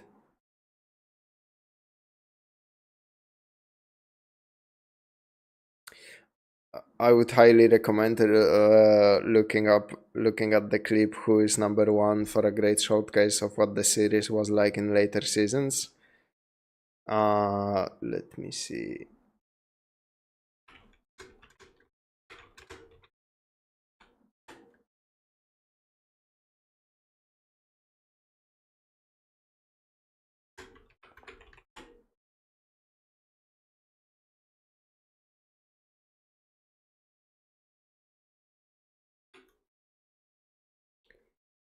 There we go.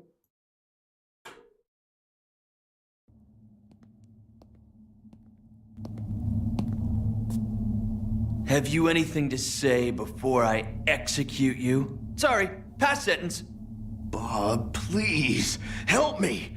I have to end this. I have to know who is number one. Guilty. Guilty. Guilty. Guilty. Guilty. Guilty. Guilty. Guilty. Guilty. Guilty.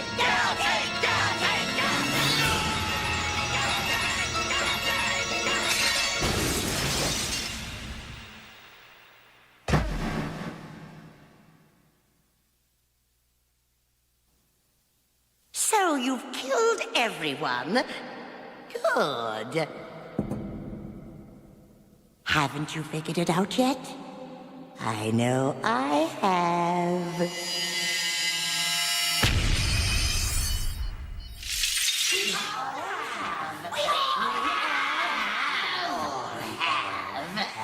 Tell me, who is number one?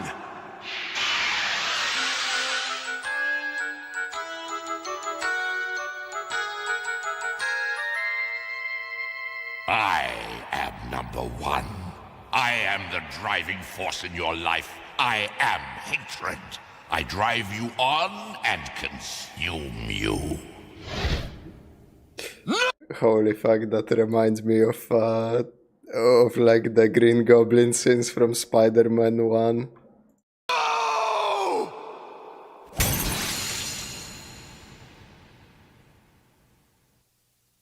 I am number one. I care for no one. That's not true. I love Andrea. No, you don't. You love yourself. Just looking out for number one.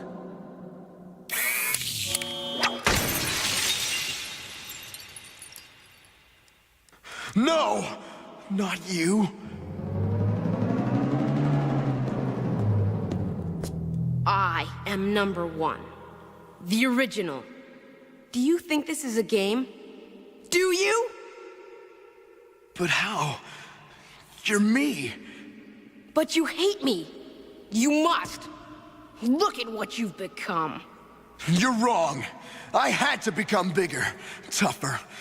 I had to be ready for Megabyte to survive the game. It's kind of fucking crazy that certain like movements and dialogue kinda and voice acting kinda reminds me of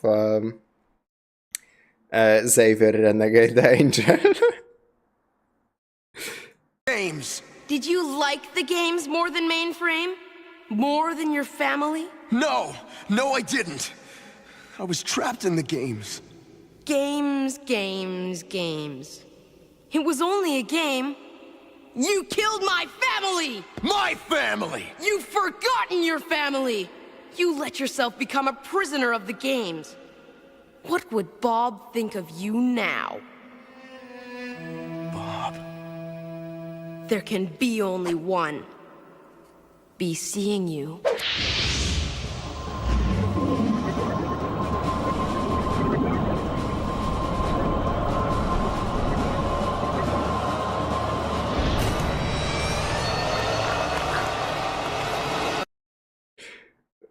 Wow, what a great children's cartoon that surely would not traumatize anyone.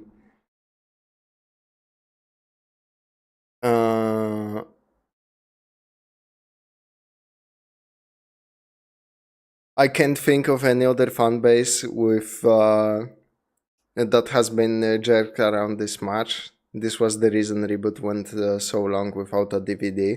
Without a fan base so dedicated, the series would have just vanished. Great kids show. Oh yeah, man.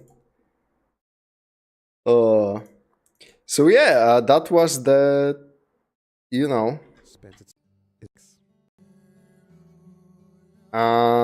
That was the Forgotten History of Reboot by WoolieVersus. What a fucking cool ass look back at a show that I have never watched, but I am very interested in now. That's genuinely fantastic scene direction for the time period. Oh, yeah, like, holy fuck, man. And for a children's show? For a children's show? That's crazy, bro. TV sure was different in the 90s. Yeah, but also like Reboot is a fringe example of that, because there was also like a lot more generic shows that were popular but are rightfully forgotten now. But obviously each time period has its like hidden gems and pearls and whatever. The whole series is currently on YouTube as well. That's nice. That's nice. At least the Reboot fans get something, I guess. Wish they had like something better than what happened to them, but you know, that's life. What can I say? So yeah, that was the Forgotten History of Reboot by WoolieVersus. Thank you for those of you watching later on YouTube. Means a word to me that you stick around to the end of the fucking video, and you know, pour one out for Reboot fans out there, huh? And if you are a Reboot fan, I will pour one out for you, because that is sad. That's just sad.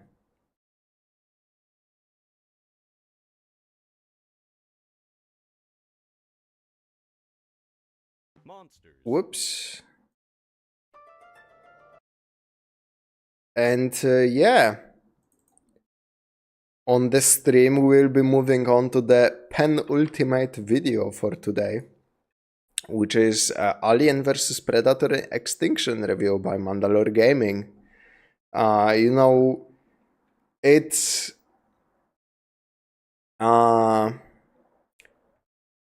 heartbreaking seeing like a good show go down in flames, so instead, why don't we just enjoy Mandalore beating on what I assume is a pretty terrible RTS. I don't know if that's the one, but like there was Aliens had one very fucking abysmal real-time strategy game, and I'm not like sure if this is the one. But yeah, let's get into it and check it out.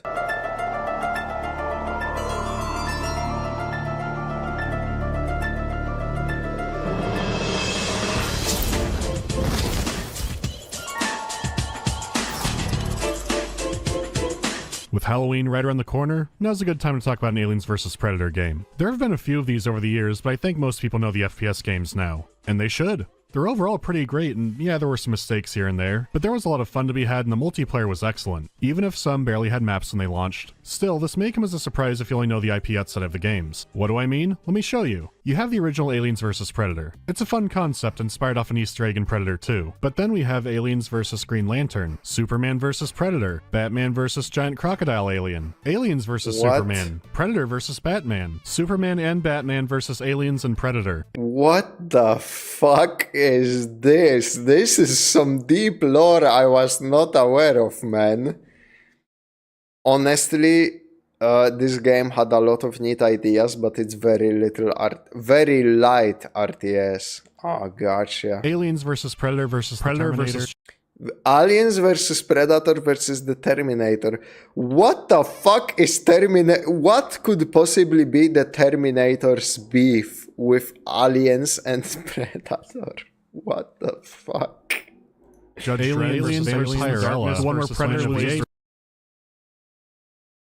What is fucking hard? Why is there Planet of the Apes there? Stars Warriors or something. Predator versus the Midnight Society. And of course, the most important of all, Alien versus Predator versus Brown versus Board of Education. It's a thrash metal track.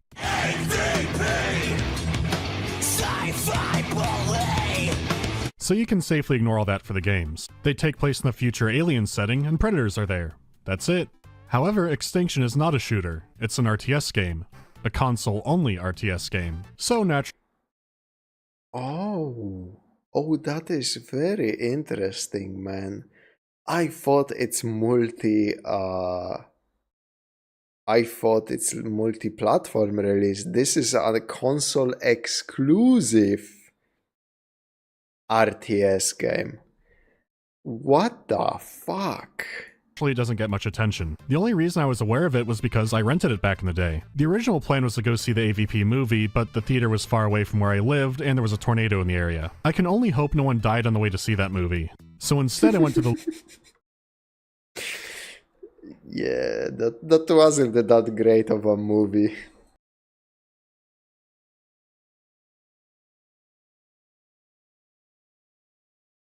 Still somehow like not the worst fucking Alien or Predator movie, because Alien vs Predator 2 exists, and also Aliens had a lot of shit movies. Strategies on console. That's a joke I haven't heard in a long time. Oh yeah, man. Holy. That's like a recipe for disaster. Local video store and saw it on pure chance. So I bought a snack and rented it for the weekend. And wouldn't you know it, but it's storming again tonight. So things will be just like they were then. Oh, I have a fucking second browser open because I was looking up that clip. Now it should be good to go.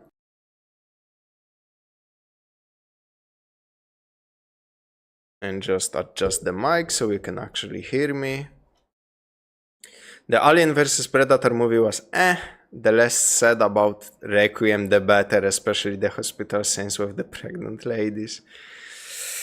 Yikes, man, yikes. Man, they would fucking...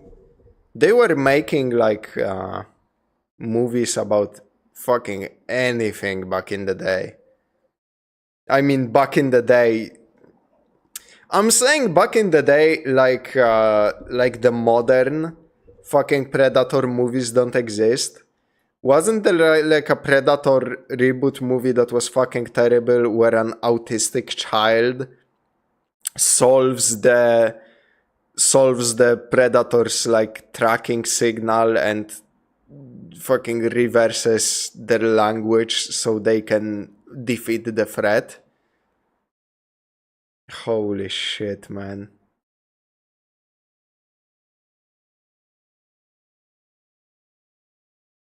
I mean, when the first Alien vs Predator movie gets the actual, you know, Alien vs Predator, it's pretty cool. AVP is kinda old now. Oh yeah, it's like fucking ancient by today's standards. The reboot doesn't exist, what do you mean? Yes. Oh. No, it's close enough. Alright, let's get started. I've gotta say, for a 2003 RTS game, especially one on console, these character models are impressively detailed. You might think the powers of emulation are skewing me on that, but no, I looked at it natively too. Textures have tiny details, and all around the units are easily readable. So upping the render resolution does make it pop out more, but the good stuff was always there. Beyond that, there's solid animation work, including sync kills, and Dawn of War won't be coming out for another year. Upgrading units also makes them change visually. Some are a lot more subtle than others, but it's a great touch. I love when games do that, and they really do nail the art style. Captain America and his Oculus Rift would fit right into James Cameron's Aliens, and you can give him a bigger firework launcher. But that fidelity isn't free, especially on a PS2. For one, you don't get that many units per faction. The most you can get are the Xenomorphs with 45, but once you reach it, the game engine starts breaking down a bit. No surprise, this also happens on console. Secondly, outside of precious few exceptions, the levels are incredibly bland. You'll actually be surprised to see plants or buildings or much of anything. And when you do, this stuff is ugly for the time period. They had to make sacrifices for the character models. That's a big fucking box and a very small hut and door compared to like the size of the units. That's kind of funny. And it really shows. It's not too hard to actually see the seams on the ground. It's not horrible enough to make it AVP checkers, so if you had a bad TV like mine, you might not have noticed it. That said, the level palette is still awful. Every map is either gray or green. Sometimes the game has mercy on you and will slightly tint it red, but that's about it. For reference, one of the big shakeups is playing inside of this laboratory. A staples in AVP Extinction is like Disney World, so some neat models and animations and horrible everything else, which is remarkably similar to Metal Fatigue, which is actually not that remarkable because it's the same developer. This makes Extinction their second asymmetric RTS game. I wasn't kidding when I said it wouldn't be the last time I talked about them, but we're not getting to Mr. Bones just yet. I'm really scraping the barrel here. Oh, that's a game I don't know too. Might be interested in checking out that review then. I played this on Xbox and I'm on the original Xbox and I'm glad I did. There was much less frame drops. Or maybe you just, you know, don't remember that.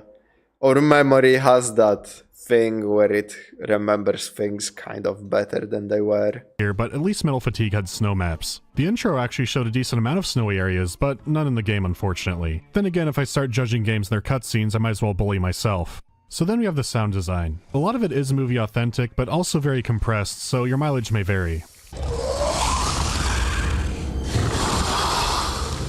Holy fuck, that is crunchy. That is some crunchy audio.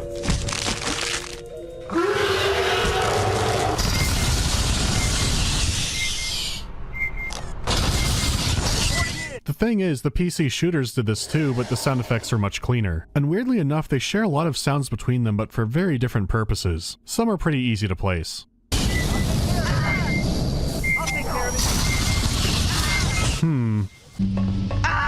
Ah, so was that Scream from one of the movies? Okay, how about this one?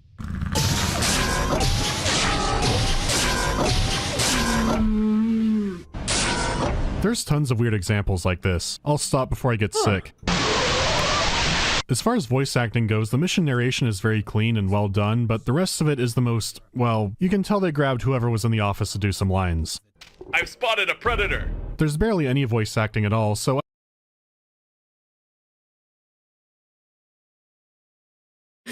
when you enter YouTube Meet and meet somebody famous with more than a million subs. The office to do some lines. I've spotted a predator!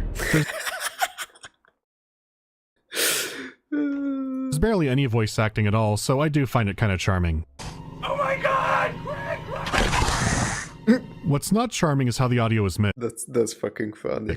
When battles get big, it's an assault on your ears too, because it does seem fine at first, and then...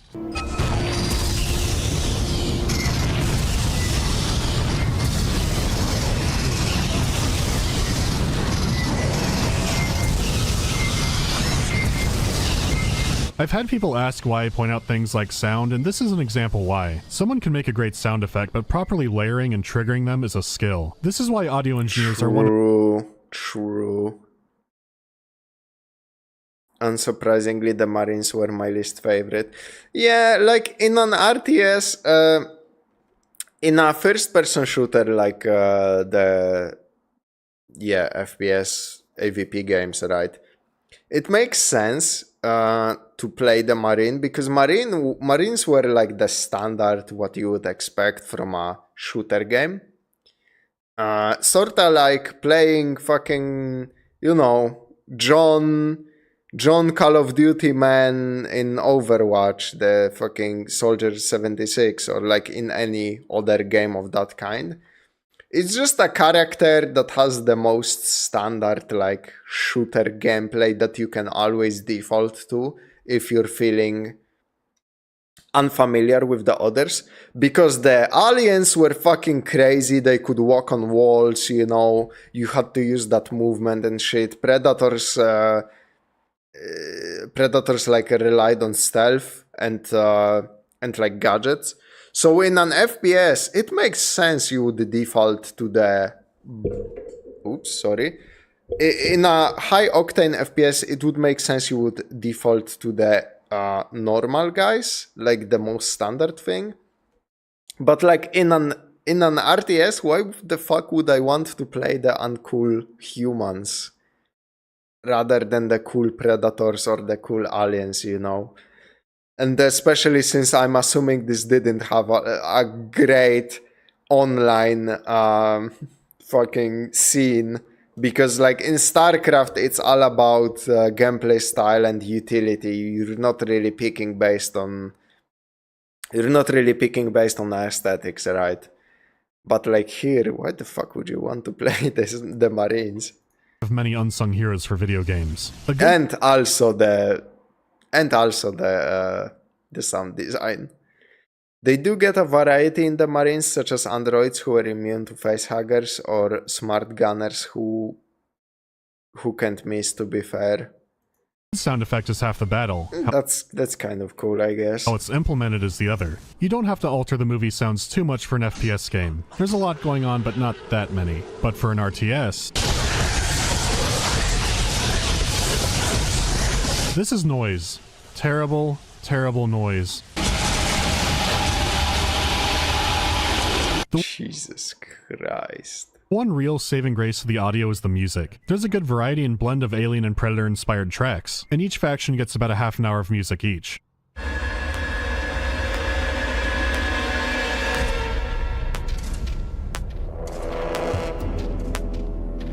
Copy that! I'm sorry, but... okay, I was about to say, because I saw the dollar resource at the bottom of the screen, and I was like, there is no way aliens and predators also use fucking money as the resource for base building, right? But no, they use something like different, I can see. But that would be kind of fucking hilarious, like aliens building bases with money. And each faction gets about a half an hour of music. Copy that!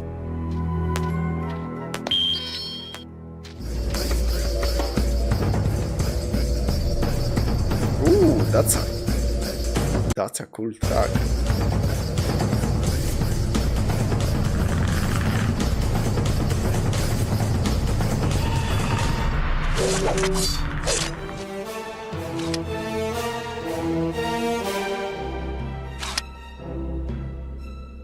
You have the Predator horns, the alien strings, a great mix. But there is one alien track that sounds like a Captain Beefheart experiment.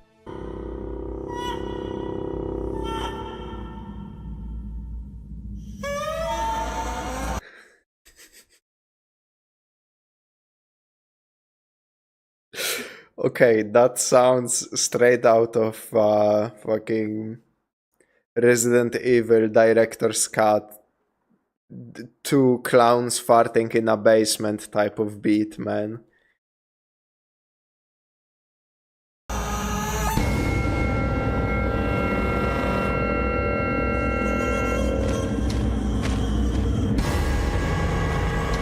It's like a seagull being murdered in a haunted house. My brain is screaming that my eyes should be seeing a claymation adventure game and not this. Still, even with the music being good, I can barely stand how this game sounds. It's just clawing my ears out. It's quiet. Auto-tuned moaning. Out in the same way Fire Warrior did. I've already failed to recapture my youth by emulating the game, so I guess I'll add another treat. Even with the cool units and music, the presentation feels like it's actively attacking me. The lack of map variation, the sound bawling together. It's like you're staring at a mud puddle and your apartment neighbors have kids and they're just screaming at each other at the top of their lungs. So this is bad. But, grading on a curve of all RTS games I've played, this is actually pretty average. So let's move on.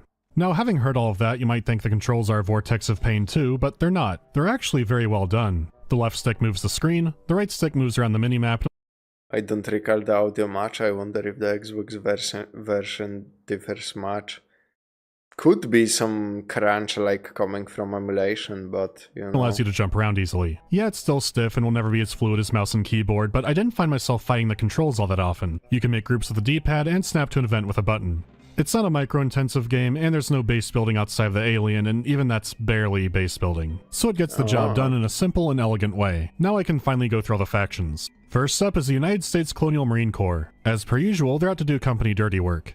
They're a mobile force, and each one of their units has a specialized role. The regular infantry is your trusted go-getter. With enough of them, they're good at murdering pretty much anything. There wasn't a single mission where I didn't upgrade them with better armor and grenade launchers. Upgrades affect all current and future units, so it's a good deal. You have facehugger immune flamethrowers, which massacre things up close and are weak to range. Deadly snipers that are the opposite and can be upgraded to shoot through walls. The company androids who carry the iconic motion tracker and also carry everything else. There's more, but you get the idea. You want to tailor your forces to the weakness of the enemy and you have a lot of options in doing that. You don't get every unit from the first mission, but they do unlock periodically throughout the campaign. In the missions, their limit is money, and they do earn a small amount by killing enemies. But the main source is repairing and securing some atmosphere processors. These give money for a while before expiring. Each map has a few, and a lot of the battles are centered around capturing or holding them. They're never main objectives, but always a worthy target. You actually buy your troops and upgrades through a Comtech unit. He's responsible for keeping machinery maintained and, on a larger level, all of your people. And the people machinery too, I guess. Reinforcing is not an instant process. They get dropped in after a while in a designated landing zone. This can get really hairy. Hold on, exosuits are on the way! So you need to keep your troops alive and make sure your Comtech stay safe. It's always good to have a few. So fights can have some tension knowing that if you're not careful, you might lose your reinforcement supply. You could finish missions without them, but it'll be tricky. Now you could complete missions normally, but there are some bonuses. All missions have a time limit to beat and usually optional objectives. Some of these won't be revealed until part way through the mission. Trying to accomplish both can make the missions challenging and genuinely fun. The relatively smaller scale and specialized units makes the gameplay feel very tactical. Do you want to avoid androids for more firepower? Better hope they don't have invisible boys. Are the xenomorphs sending your troops into a coma to drag them off into the hive? Well, the doctor is in. Make no mistake.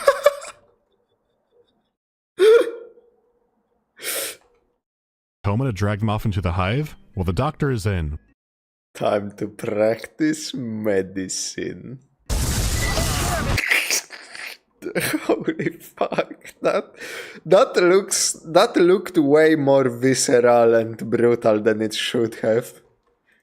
Make no mistake, this is a difficult game, especially if you go for the optional time and mission objectives. Your main goals are the standard RTS fare with nothing really unique or out there, which is disappointing for the setting. But despite everything, I was having fun with it, especially when I rediscovered my love for the exosuits. It wouldn't, despite everything. Why is that fucking guy, that android, I think, armless? What the fuck? Healing them from life. 40k brand of mercy. Oh my god. I was having fun with it, especially when I rediscovered my love for the exosuits. It wouldn't be until I divined cybermancy that their fire rate was surpassed.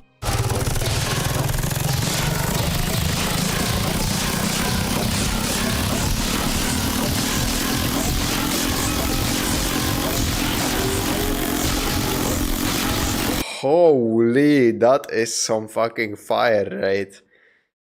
Also kind of funny for him to mention the fire rate and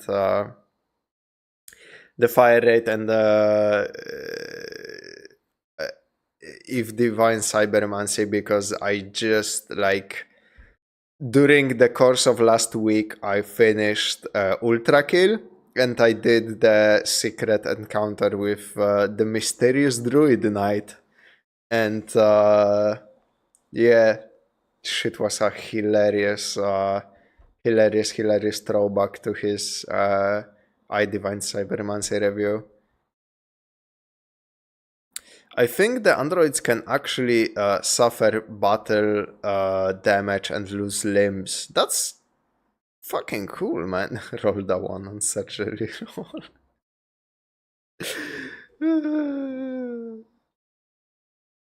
Fuller auto, yeah. Man, the banter, the fucking banter in that boss was S tier. Holy shit. The entire Ultra Kill is like a 10 out of 10 perfect game. Holy fuck, I would recommend it to literally anyone. Oh, I'm sorry about that. I meant the upgrade. Oh, there is even more. Okay. Holy.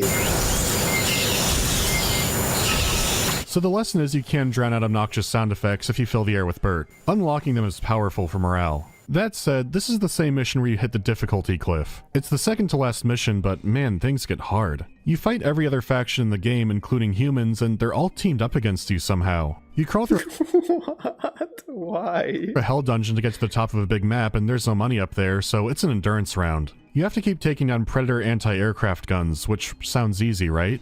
Well, not when you attack them and they reveal more and more turrets around them, and you have no money. Also, I didn't mention it yet, but the biggest problem the gameplay here has is pathfinding. That's one of the chief elements you don't want going wrong in an RTS game. You click your army somewhere and most will go, but some will just wander off. Or they'll get bunched up in a tight area and start freaking out. You just want them to go up and a bunch of guys just run off into the hallways.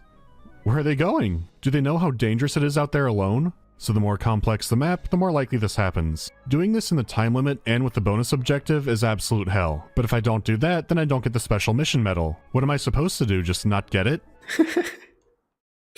True. So after several tries, I finally do it. 3 minutes to spare. You may be wondering why I'm not talking about the story. Well, it's told in these screens before the missions, and that's it. There are precious few in-game reveals and nothing really noteworthy. I do like this artwork though. So, spoiler warning, here's the ending for the Marine campaign.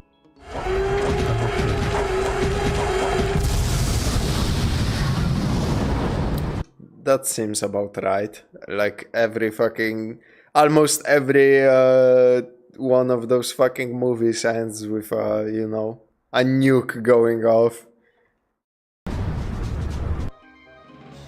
No cutscene, no screen, not even a you win, it's done. But what if you get all the medals? Sorry, but no, you just unlock cheats. Maybe something happens if I get them for every faction. Surely, right? So it was buggy and loud, but I had a surprisingly okay time with the Marine campaign. For some reason I don't remember much of the Predator one, so I guess I'll find out why. We start off next to lava water straight from Oblivion. I'm not sure what it means yet. The Predators are a smaller but more elite force. For one, most of their units can cloak, which is governed by an energy meter. The cloaks have gotten better since the movies, since they now work in water. This meter can also be used to heal them at any time. And thanks to the movie The Predator, we can now speculate on whether or not they're shooting up autism. The shrine is their base.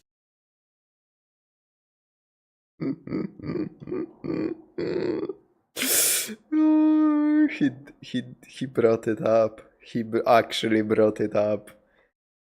If I recall correctly, the company successfully bred a new kind of alien they could command, and the Marines need to destroy them all. The Predators think it makes for more fun hunts. And it seems about right. Unit. Unlike the Marine Comtech, they can only get one, and when it's gone, it's gone. It is tanky and has heat death rays, so that does make up for it. It also comes with near instant reinforcement. Now pair that with vision upgrades. These let you see enemies inside the fog of war and still blast them. And if you do this while cloaked, the AI does not react to the attack at all. This will make them easy prey, and instead of money, you get honor points. You earn a few from kills, but much more from taking trophies. The deadlier the prey, the higher the payout. So you could go and mass murder harmless space cows, but there won't be much for it. It's all simple and the roster looks powerful. The first— How the fuck do you generate honor from like how do you generate honor from killing somebody from stealth while they don't know what the fuck is happening? If you think about it, Predators are like fucking stupid ass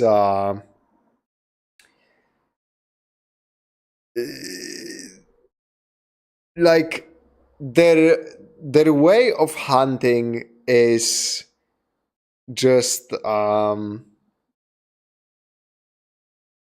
the words fail me. I cannot speak English anymore. Holy fuck. Jesus Christ. What I'm trying to say is, I believe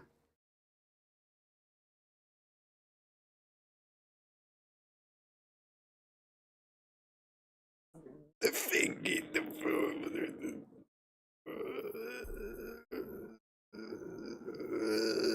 now I'm displaying some fucking autism, man. Maybe I will be able to read the fucking alien language.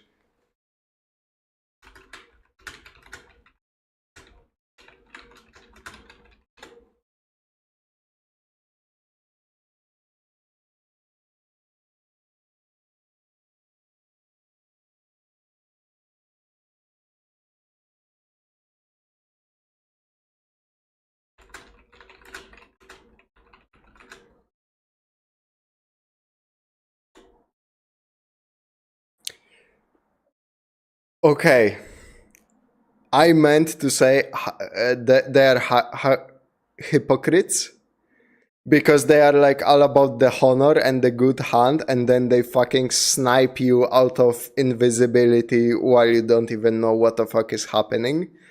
Like, the Predators are fucking hypocrites, man.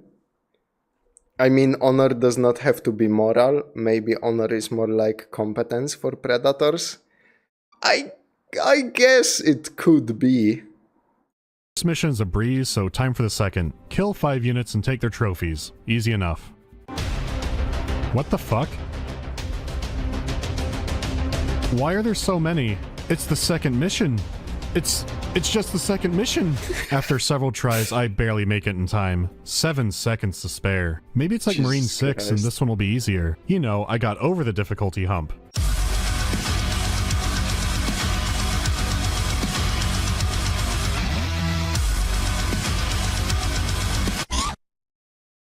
I'm supposed to hunt animals in this mission. What?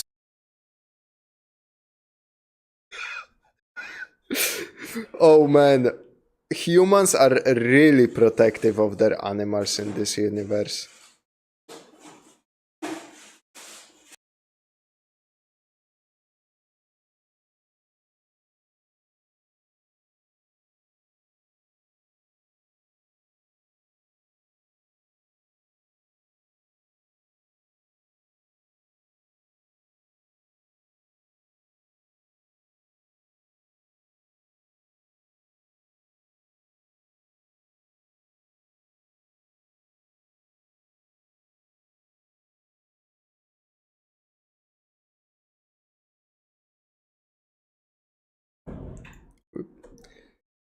The Imperial Guard has arrived and their numbers are quite a few, it seems.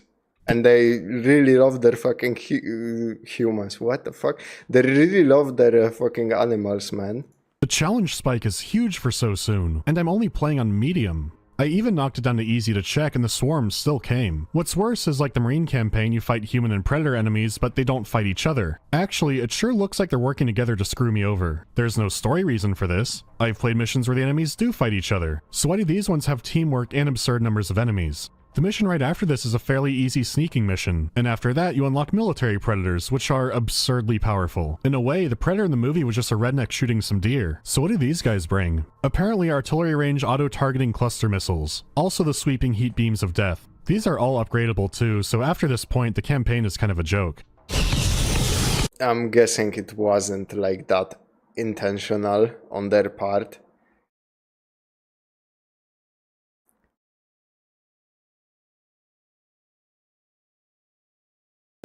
He might not be using the right units. The Predator campaign expects you to play it like a fifth game, and when fighting humans you need to use the Spear Boys to insta-kill them from stealth. Maybe he didn't understand the gameplay flow of the Predators. I couldn't say, I never played this, so it's hard for me to picture what the problem could be.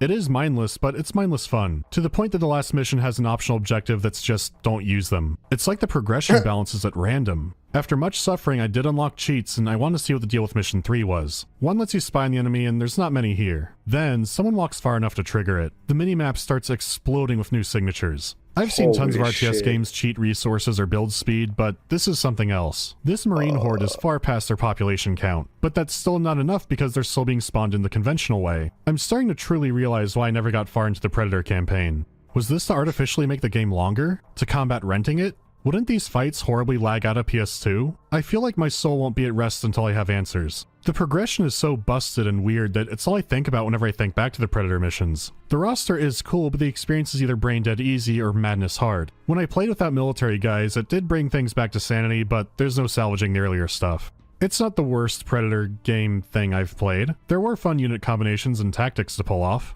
The situations you're put in, though, it's just a mess. When it comes down to it, I'd still rather play this than see the Predator ever again. It was just a strange experience.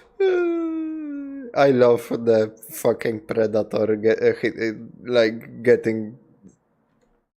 catching strays all the time. I mean, it deserves it. I would need to replay it because I had no issue with the Predator campaign. That is crazy. Maybe something bugged out? Overall, but the artwork is still good. Okay, one last faction.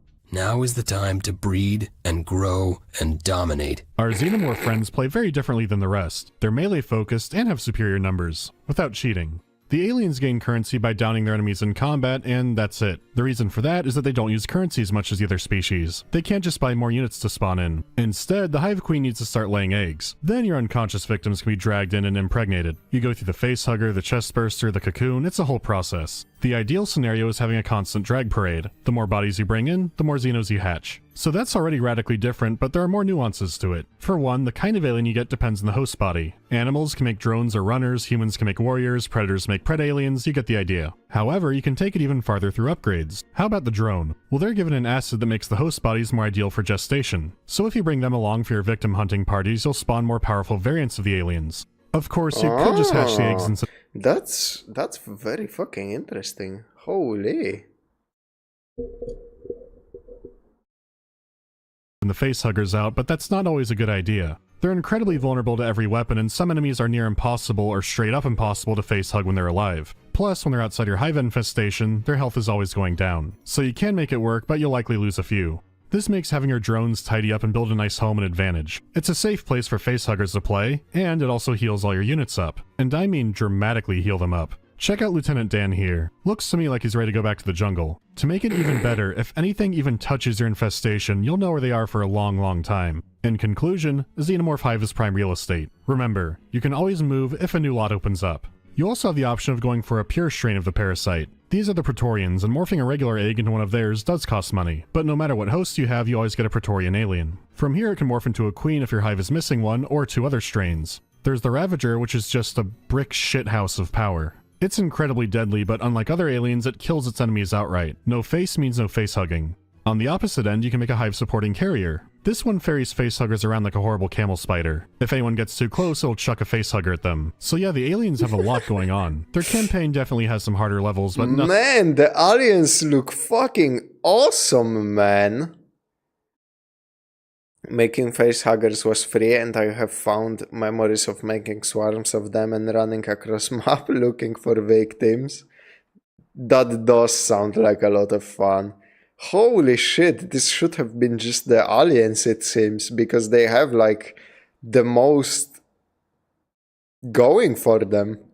Thing like the Predator one. It's unique and genuinely like nothing else I've played in an RTS. While the majority of missions are still mainly your standard RTS fare, they do venture out a little bit. It challenges you to master the life cycle and pick out the right hosts and aliens for the job. There's still not much going on in the story. It mainly revolves around you fighting premium currency aliens that Weyland-Yutani is making. I'm not kidding, they just have gold skins. Extinction is really a fever dream sometimes. Eagle-eyed RTS veterans may have noticed the problem already. Aliens are a melee-focused horde faction with a complicated life cycle. So let's see how long a new unit takes in the best possible conditions where everything is already set up.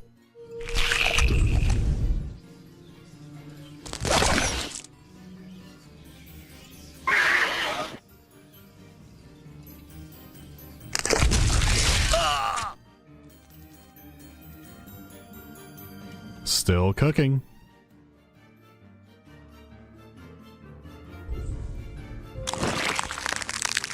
Okay, nearly half a minute. That seems like would be a detriment, but you can upgrade eggs to have 2 or 3 or 4 facehuggers in them, and the facehuggers themselves can eventually put 2 embryos in certain hosts. So what if you lose a battle and just have nothing but the queen? Well, she's the queen. If she sees a problem, she could just get right up and slap the shit out of it, vengefully. She is a mother, but also a career woman, and her career is Ubering anyone and anything into the next life. That could explain the cult. So no, that's not an issue. The real issue is their actual combat gameplay. You're all about numbers and melee and can only influence this through a controller, so your gameplay is going to be very blobby. Sure, you can control group them to separate them out or avoid AoE weapons, but there's not a whole lot to it. It is fun being a swarm, and there's enjoyment in managing the hive and hatching all these different alien types, but the combat itself, you really can't go wrong just making a murder ball. It could get stuck because the pathfinding is still terrible, but you knew that. I truly do think there's something to this life cycle idea, even outside of an RTS game like an alien hive management game or something. I think I'd love playing that. Back on track, I got all the medals, and no, there's no secret ending or screen or anything. It's only the same cheats as always. I can accept that the campaigns had terrible moments. Entire stretches of them stacked on top of each other. The thing is, with the asymmetrical gameplay and all the different units, there's a lot of hope for skirmish. Maybe military predators are more expensive there or something. If there was system link, I could see this being a great time in multiplayer. Well, trick or treat, there's none of that. There is a lot of lore to read up on, but no more game. This was just... Oh, it has like no multiplayer at all. That sucks. I played the aliens the most, and they had the mission that gave me the most trouble. Hello, I hope I'm not too late. I mean, we did like... the stream is basically 75% done, so... But it's still like we have one video to go, so I guess I'm not too late for that. Disappointing back then, but even more so now because I know they made Metal Fatigue. Sure, that did have a lot of issues, but it also had everything you'd expect in an RTS. I get the sense this game was rushed out far before the vision was completed. Elements like so much voice acting sounding like placeholder when I know they've done better, missions just having a number with no real ending, I just have this nagging feeling about it. What's even stranger is you think this game might have been rushed out for the movie, but no, the movie wasn't even in production when the game came out. They crunched on that movie trying to get Freddy vs. Jason money. I can't really recommend it, it's not like some hidden console gem you need in your collection. There are monumentally better AVP games and RTS games, but this is a fascinating little title. I would love to know more about it because I could barely find a thing. Back when I did the Return of the King video, I actually had one of the animators reach out to me. I never thoroughly combed his brain or anything, but only talking to him for a bit gave me more insight on that game and the Third Age, and I felt a little bit more at peace, I guess. But those were games I loved playing. This was one I liked playing, and sometimes hated playing. Even back then, I remember the feeling of it being like a weird dream I was having. This was a monkey's paw wish for me. I can only lament that the game wasn't made for PC. Beyond the obvious control issues, there could have been fan patches, or mods, or who knows. It is appropriate to start October with something that haunts me to this day. To its credit, Extinction never screamed ODST at me over and over, so I guess there's that. More to come soon. Something scarier. I'll get some backup. Done. It basically auto-aims for me, and in reality, okay, more October stuff soon. Oh, that was... very weird. Kill myself with a grenade launcher. Shrapnel is a fast... I wonder what the numbers meant. So yeah, that was Alien vs Predator Extinction. A very different kind of game, you know.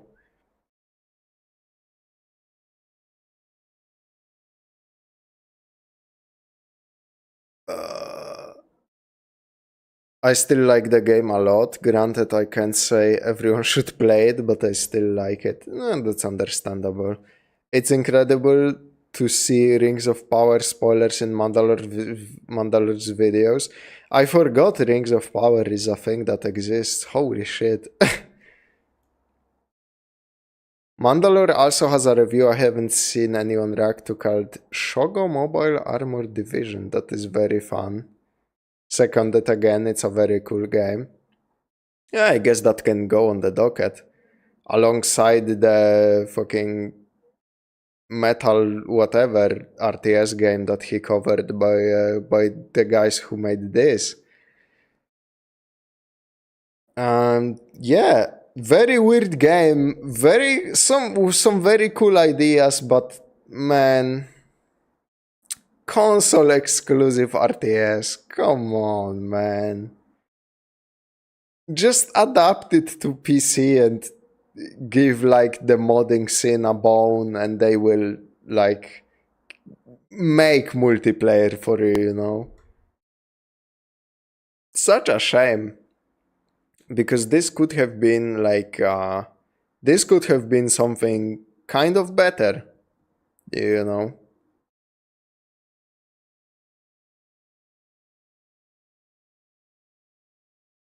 It almost had a PC release, then that is fucking tragic. Let me see what's going on in the comments. My favorite feature from this game was that Predalians grew more spikes every time they were grievously harmed in battle. If they survived enough fights, they would molt their skins and become even more spiker boys. That's cool.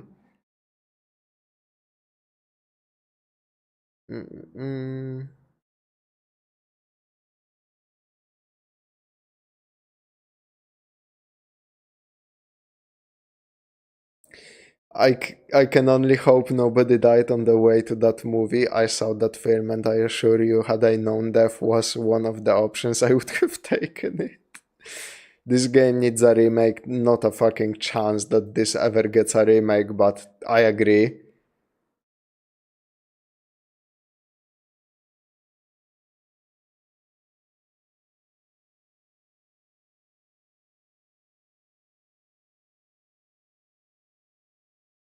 Alien Slime Rancher.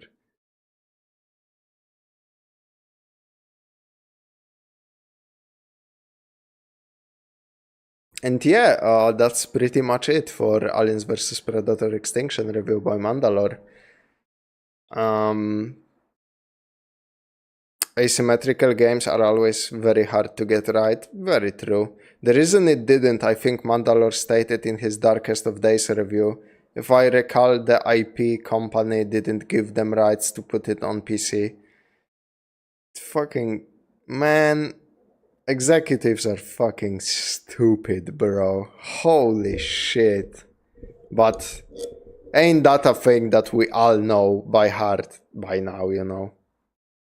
And yeah, that's it for Alien vs Predator Extinction review. Thank you very much for watching. For those of you joining later in YouTube, I strongly recommend catching the streams where you can, you know, talk to me directly during some of these reactions, because like the banter, honestly, the banter is like my favorite part of these reactions by far.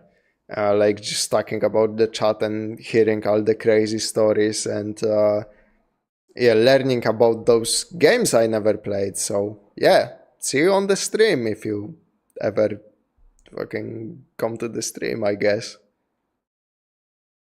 And on the stream, speaking of, on the stream, monsters, we will be moving on to the last reaction of today, which is Kong Skull Island Apocalypse Now, by PointlessHub, of course. I've seen a couple of his videos. During the last video, the 2001 Planet of the Apes, this recommended video really intrigued me.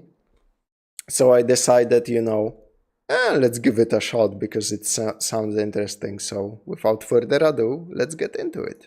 Movie monsters. As long as there have been movies, there have been monsters. Usually those monsters just stalked around at night, or in castles. It's alive! But then one day there was a crazy idea. What if that monster was really big and attacked the city? And that is how we got The Pet.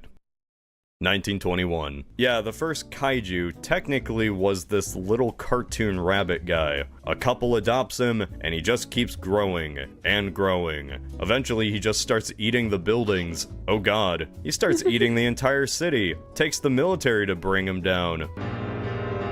Huh. And, I guess... That is very fucking interesting animation. Somebody was like very ahead of the time. The day is saved. Looks like everyone died. It's like Zack Snyder made a dark version of Clifford the Big Red Dog. Yeah, then a decade later they made that movie with the giant monkey. King Kong, a staple of American culture. This big ape is an icon of Hollywood. In the 1930s, it was the most exciting thing to watch this monkey go to the top of the Empire State Building before getting shot to death by a bunch of planes. Like an idiot. Shoot back, you dumb monkey. Like Godzilla, King Kong starred in his first film as a big old jerk. He really gets mellowed out in every future iteration. Both him and Godzilla had a quick sequel that capitalized on the first, and then both disappeared for a while before fighting each other in their third film. That's right, King Kong vs. Godzilla is the third film for both King Kong and Godzilla. And I think it's just really... That's very interesting. That's very cute. I wasn't familiar with The Pet. I would be surprised if like anybody was familiar with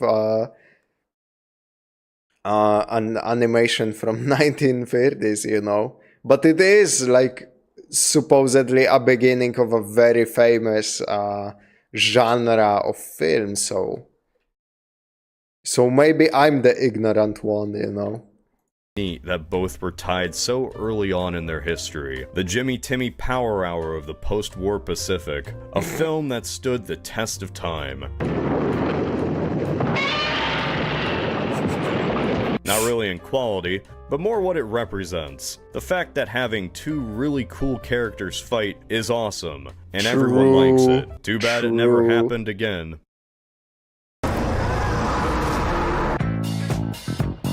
Kong Skull Island. I really like Skull Island. Yes, please. It's got some great action moments, creative directing decisions, and some of my favorite creature designs from a modern film. It's also kind of a mess, like a boat made out of two crashed World War II fighter planes. It'll do the job it needs to do, but a few parts might fall off on occasion. We're not playing this, you fucking weeb.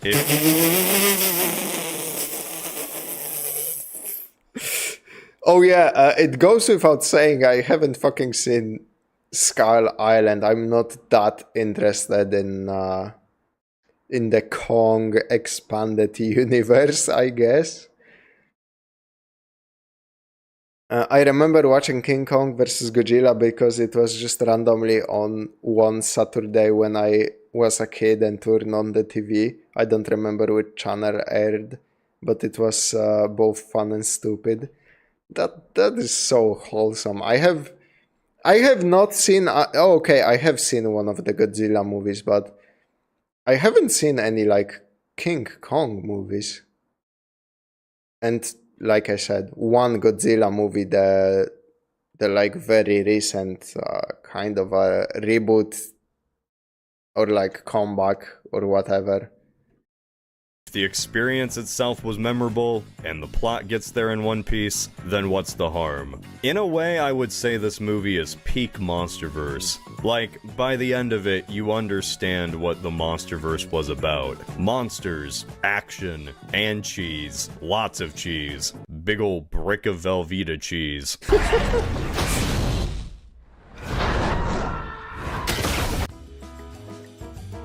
It's the 1970s and we're getting out of Nam. There'll never be a more screwed up time in Washington. Not one to waste a national crisis, John Goodman, the head of a little spunky Fed agency called Monarch, has a wacky idea. Before the US pulls out, why not take a military expedition to this unknown island that's shaped like a skull? You know, before the Soviets do. That almost makes sense. And so he gets approval.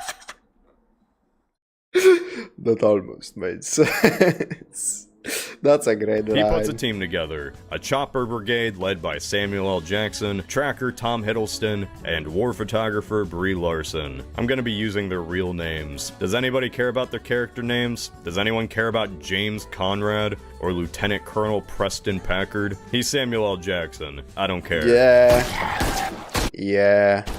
So John Goodman gets this whole expedition going under the idea that it's a geological survey. Go in, drop some bombs, get out. Is that a monkey? Yeah, that doesn't go well. Or maybe it did go well, because the real purpose of the mission was so Goodman could show the government that monsters are actually real. He saw Godzilla attack a ship when he was younger, and like nobody believed him. Ancient species owned this earth long before mankind, and if we keep our heads buried in the sand, they will take it back. Random military guys get picked off one by one, and Jackson vows revenge against Kong for playing Donkey Konga with his men. Tom Hiddleston and friends get brought. Man, PointlessHub is fucking on point with those double whammy jokes. Holy shit. Committing. Oh yeah, speaking of the previous video. Skull Island has the best sacrifice scene that ever came out of Hollywood. The grenade scene gave me one of the most unexpected laughs I have ever had. Oh yeah, you did mention that. You did mention that when we were watching, I think, fucking Independence Day from PointlessHub. My first exposure to Godzilla was seeing an ad for the mid-2000 animated series, so not exactly the best start. In fairness, the cartoon was neat despite being a sequel to Godzilla 98. I am fucking not familiar with that whole branch of the Monsterverse. I am not familiar with the Monsterverse to begin with. I hope he has that fucking grenade scene in here so I can see it. I will just look it up if he doesn't. To the village of Skull Island natives, where they meet John C. Reilly. Whoa, whoa, whoa, whoa, whoa, whoa. Everybody keep your wigs on now. John C. Reilly's been living with them for the last 20 years, being a World War II pilot who was shot down during the war. They all make a plan to reach the coast because otherwise they'll all be stranded on the island too. This group learns about the real lore of the island, while Jackson and his men are bodied by whatever nonsense this place throws at them. This place is hell. There's a lot of bugs, and that's kind of the movie. Jackson wants revenge on Kong, and the main group tries to convince him not to do it, or else the real monsters will be set loose and kill everyone. Kong spends most of the movie just fighting assorted wildlife, and by the end, they make it back to civilization, just with, you know, a lot less people. I love this film, but I have to admit, those first 30 minutes are rough. There'll never be a more screwed up time in Washington. And it's not because it lacks action, or my attention span being ruined by the internet. I don't have a problem with it setting up for the rest of the film. Of course you need to introduce characters, and show why they're going on the expedition. I'm fine with that. I just wish they would have done it without playing a different Vietnam-era song every 5 minutes. Not exaggerating, they play a licensed song about 5 times within the first 30 minutes. Man. That's a fucking trope I wish Hollywood started like moving away from. Especially since like all of those, like both Sonic and Mario have like some fucking egregious examples of just a random fucking licensed song coming straight out of the producer's asshole. Why the fuck are there so many licensed songs in Hollywood movies now? Like, they don't serve any purpose, man. Why are you blowing the budget on that? Holy fuck, that makes me so angry. It's a whole can of worms that predates the Monsterverse in regards to the Godzilla cartoon. But how will we know it's the 1970s, man? It's like the Mexico filter, it has to be there, said some exec. Fucking goddamn right, man.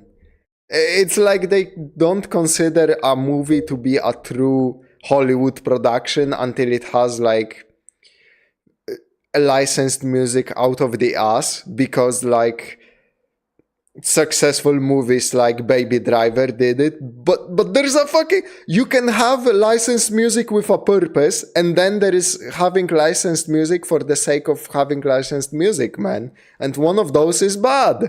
Can you guess which one? Can you help Dora point out which one of those is bad?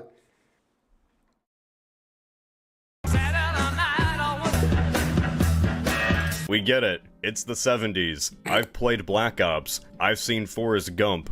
Watching Forrest Gump was my personal Vietnam. It's like 2016 Suicide Squad. Slapping on songs to make up for a personality. This latest rewatch, I was actually a little worried. I thought, uh-oh, was this worse than I remember? Thankfully, those worries disappeared when that tree went through the windshield. See, like, as soon as the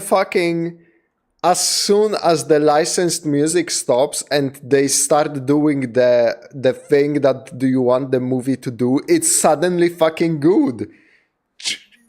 What the fuck? Just skip the licensed music, like save some money, you know? Give them to the poor fucking underpaid CGI people, you know?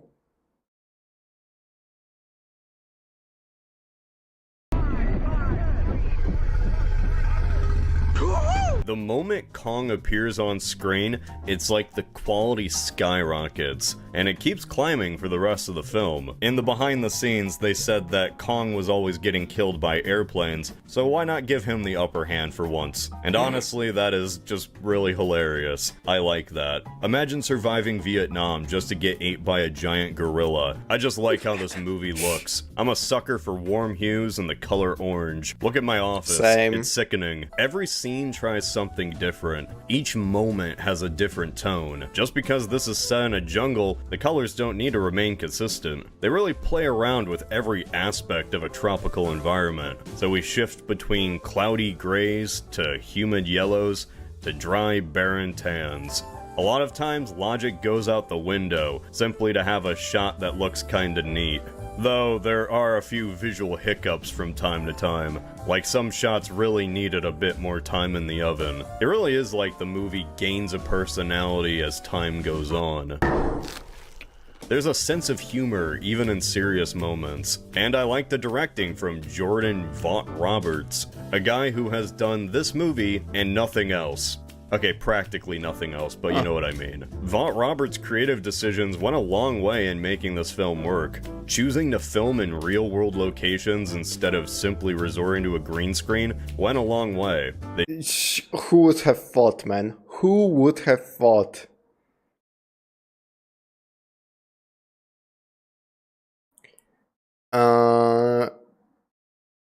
Wow, who would have thought the movie gets better when it becomes what it advertised?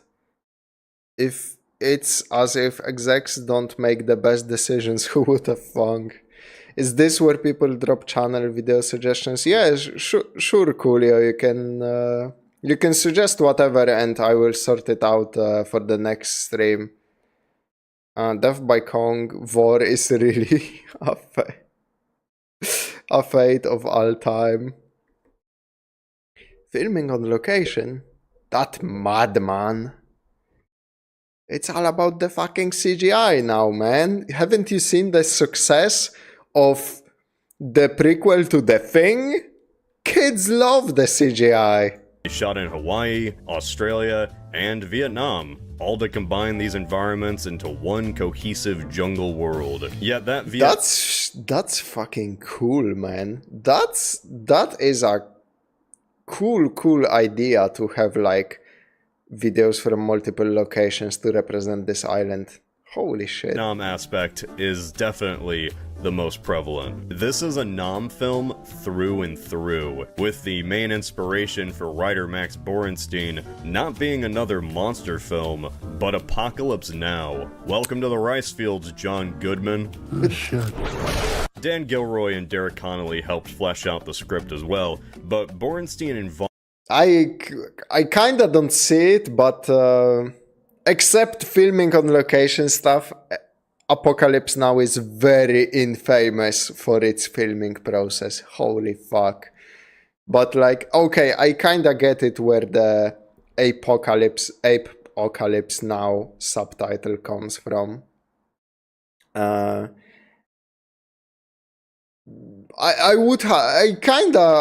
think I will watch this movie and see, because I'm a big fan of Apocalypse Now. It's such a different kind of movie. Holy shit.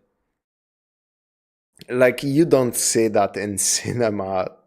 You didn't see shit like that in cinema before it came out, and you didn't see shit like that after it came out. That is an insane production made by insane people in insane circumstances. Roberts' vision was what really made Skull Island stick out. This could have been just another iteration of the classic King Kong story, and it's not like there's anything bad about that. I love Jackson's Kong, but setting it in Southeast Asia gave this movie such a unique characteristic that I can't really imagine Skull Island without. Kind of wild Vogt-Roberts hasn't done anything major since. Apparently he's working on a Gundam adaptation. I'll kill you. Huh. And Metal Gear Solid, with blessings from Kojima, but both... Hold on, my penis can only get so erect in one video, man. Don't, like, overpromise shit to me.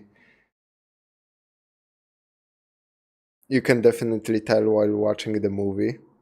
Then that will be an interesting experience. Projects haven't gotten an update in years, so who knows where they went. All we got was this hunk of junk boat named Gray Fox. Make me feel alive again. Speaking of Metal Gear, the rule of cool dominates this film, even when logic says otherwise. The action here is the smallest scale compared to every other MonsterVerse movie. Like, there's no cities getting obliterated or fleets getting destroyed, but the violence is a lot more personal. Straight up monsters eating guys. Skull Island's always— I mean, that's kinda like Peter Jackson's Kong, right? I think that was also more like more personalized.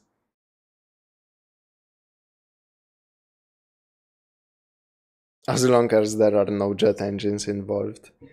Weekly Kojima mentioned. Kojima everywhere system, man. Kojima is everywhere and he protrudes everywhere into the digital culture, and dare I say, he fucking earned that with his works, man. Not only Metal Gear Solid, but the way less spoken about Policenauts, for example. When you think about it, MonsterVerse is literally just Metal Gear with giant monsters. been pretty brutal to what that one was in regards to my Peter Jackson's thing. Yeah, that's what kind of made that movie special, it seemed. So yeah, glad other movies like decided to follow suit because it's cool. Like, that's a concept that has been in cinema like since forever. Fucking first Predator is just like humans getting owned by the fucking predator in the jungle, you know, calling back to the fucking thing we just saw by Mandalore. And it's like, it's kind of very personal, and the stakes aren't that high. If the Predator like kills all of the commandos in Predator, he will just have some shiny skulls and he will fuck off. And when he like explodes, it's like he just fucking destroyed a huge part of the jungle, but it's not like there are humans there, you know. And it was like a cool personal movie, you know. You fucking felt for the humans in that one. And then Predator 2 comes out and you're like, the stakes are so much higher because he's in the city, but the setting is so much less cool, man. I kinda don't care. So yeah, like horror/monster films with like way personal stakes kinda work. My favorite read of Predator 1 is that it's a slasher movie where Arnold is the virgin final girl. You know what? That somehow makes sense. That sounds so blurred, but I can't argue. Oh yeah, definitely. It's Kojima's world and we're just living in it. Yep. Whatever nameless NPCs wind up on it. Even in the original King Kong, like, this guy gets devoured by a Brontosaurus. Who gets devoured by a Brontosaurus? Sure, the other films have entire cities wiped off the map and nobody bats an eye. But that's like...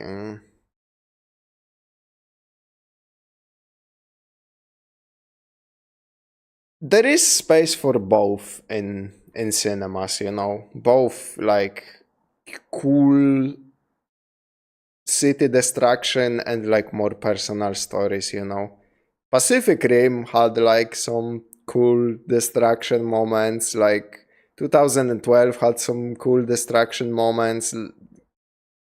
Certain Godzilla movies had some cool destruction moments, but sometimes it's also okay to focus on the more personal stories. but you'll always remember that one guy that got impaled by the spider leg. That's a Jesus perspective fucking most Christ. people can imagine. This is a messed up jungle hell world full of giant bugs and a cow, and everything will kill you, except for the cow.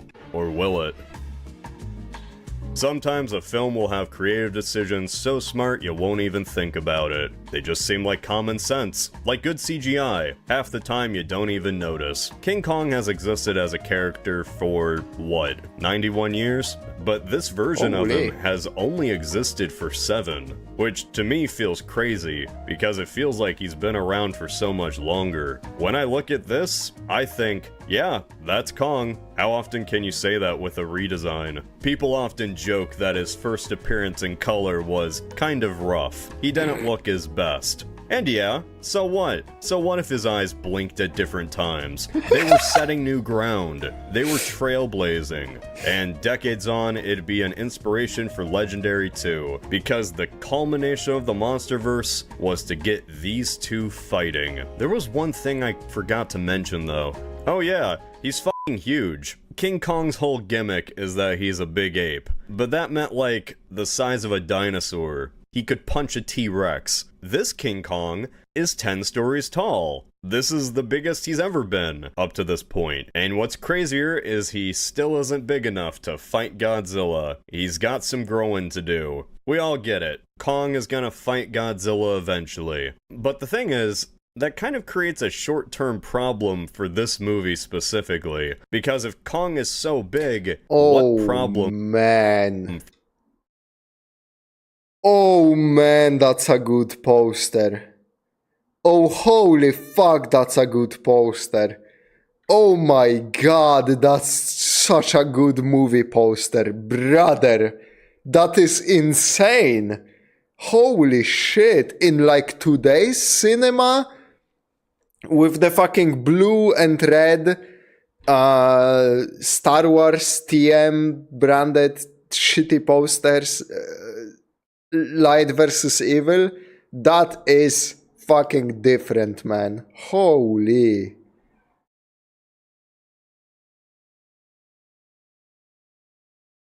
Pacific Rim stood out because they were trying to save the city. True. The less said about Pacific Rim sequels, the better. Yeah.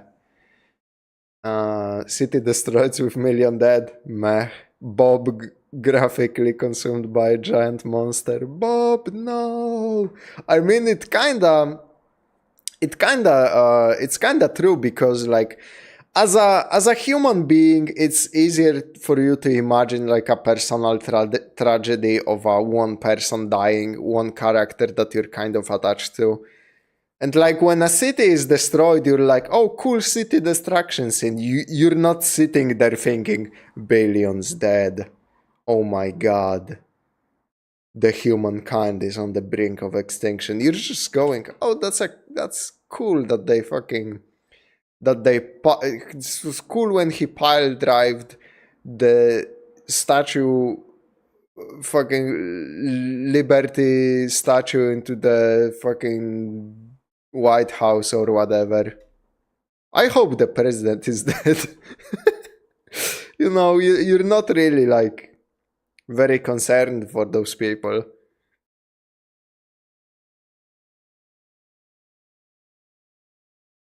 It would make a great album cover too. Yeah, images that go incredibly hard, bro. For this movie specifically, because if Kong is so big, what the hell is he even gonna fight? Every iteration of Skull Island is that lost world mythos, a land out of time, which usually just meant there are a lot of dinosaurs. Look at all the dinos. And the local inhabitants were tribal. Kong was just some big ape. Where'd he come from? I don't know. I'm not Trey the Explainer. But, yeah, it's not like that in this movie. In Kong Skull Island got dumped with some radioactive goo. Instead of Skull Island being some prehistoric island, it's now Monster Island. Not that Monster Island, like an island full of monsters. You know what I mean. Giant bugs, bat-bird things. That's kind of different for a typical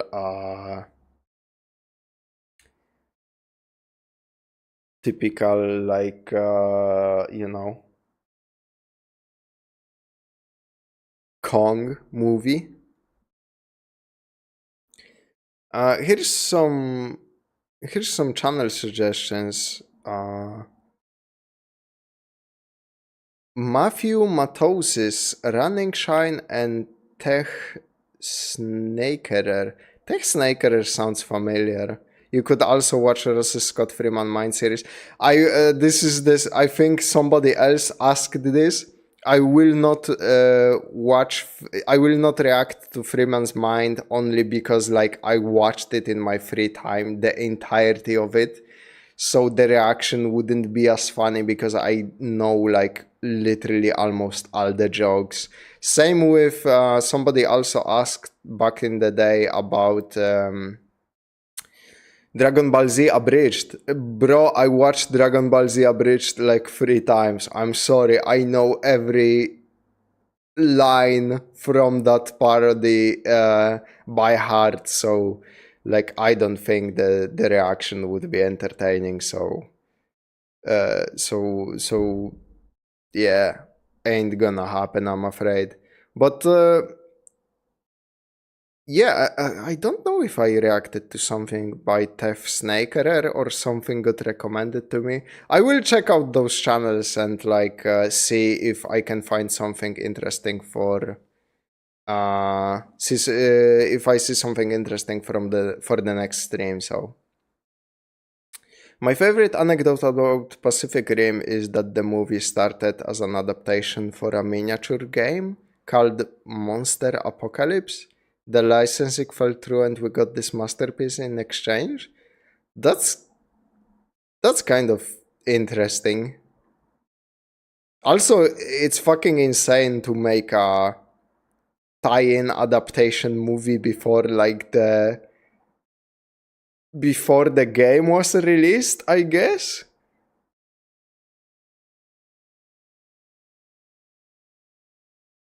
Oh no, okay, now I understand it. Sorry, that's my bad in interpretation. So it's kind of like StarCraft, where StarCraft was supposed to be a 40k RTS, and then a deal fell through and they just made bootleg 40k.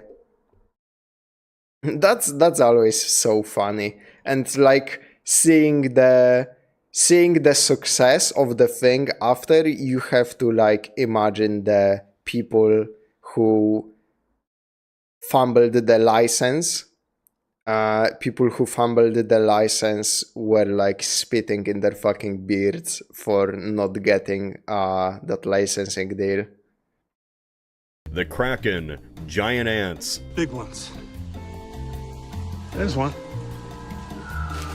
Sounds like a bird, but it's a fucking ant. Kong used to fight T-Rexes, but he's so big now, he would just step on them. These aren't animals from a time forgotten. They're straight up mutated monsters. In the Monsterverse, Skull Island isn't just a lost island. It's kind of an entrance to the, Hollow Earth. Yeah, we were gonna get to this at some point. Yeah, in the Monsterverse, the Earth is hollow. The center of the Earth isn't magma. What, are you stupid? It's actually a subterranean realm like Journey to the Center of the Earth. A whole ecosystem underneath the crust, where thanks to all that juicy core radiation, everything is unfathomably big and horrifying. See that frog? That stupid frog? That frog is like 50 feet tall. Yeah, the scale gets insane as these movies go on. The monkey that looks like Dewey from Malcolm in the Middle is bigger than Kong was in this movie. What? But here's the thing that confuses me. That monkey looks like a baby, and Kong here looks like a grown-ass man. What's going on? Why doesn't Kong look like a baby? I can buy that Kong's parents were smaller because they lived on Skull Island and not underground, like they had a form of island dwarfism or something. I can even buy Kong growing bigger than his parents since he had the whole island to himself, perhaps even getting to the size of a regular underground ape. I get it, he's got some growing to do, and in those 4 decades, Kong grows hundreds of feet. But where I draw the line is when the dumb Dewey monkey looks like a kid. but Kong barely changes. I think he grows a beard. Imagine if there was just a proportional, fully grown man the size of a kid, and as he aged, he just became a bigger, fully grown man. Nothing about him changed at all in proportion or his facial features. He just got bigger. That is kind of fucking stupid.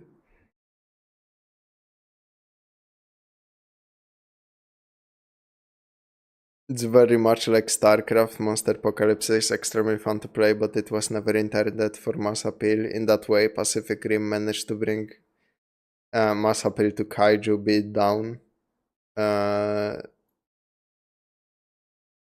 Once again. Yeah. Man, Pacific Rim really is that bridge between like old Kaiju movies and the new ones, huh?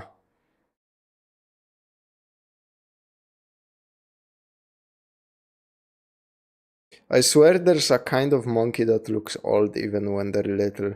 To be fair, true, yeah, like there are some animals that just look ancient the moment they are fucking born. Like those dino toys you put in the bathtub. That'd be kind of horrifying, wouldn't it? But that's what happens with Kong in the series. There's this whole video which spends 10 minutes theorizing why Dewey is bigger, but you know what? The answer is actually really simple. It's that when they made Skull Island, they didn't think Adam Wingard would make a movie about a society of apes the size of Godzilla being led by the Monkey King in the center of the earth. Don't rationalize this. You can't rationalize this. I think I blacked out. So yeah, they hint at Hollow Earth. Explains why this island is so gosh darn cuckoo. I love the creature design. These giant spiders that impale they look fucking awesome, man. People by walking, but they're also like crabs because they got those claws. That's really cool. Freaky flying lizards that don't seem like they'd be that big of a deal, and then they just tear people apart. Like, oh my god, there's a big cow. Christ. He's the most demented of all. And who could forget about the creature that stole the show? The one that everybody remembers. That's right, the stick bug. I love the stick bug. Or log bug, because he looks like a log instead of a stick. You see where they're going with that? This is the best creature of all. Please stop shooting him. Thank you. Kong couldn't fight T-Rexes now because he's too big. And there really aren't dinosaurs on Skull Island. Well, there were, rest in peace. So they had to invent something bigger, something so unsympathetic and monstrous, you wouldn't care when Kong inevitably clobbered it to death. As it's written in the Monarch creature profile, if Kong was the god of Skull Island, then here comes the devil. Skull crawlers are malicious little jerks. They just kill for the love of the game. I love their design. Creatures with just 2 feet and nothing else is so neat to me. It's freakishly alien. They're like demented Cubones. This is a big cast. A lot of characters.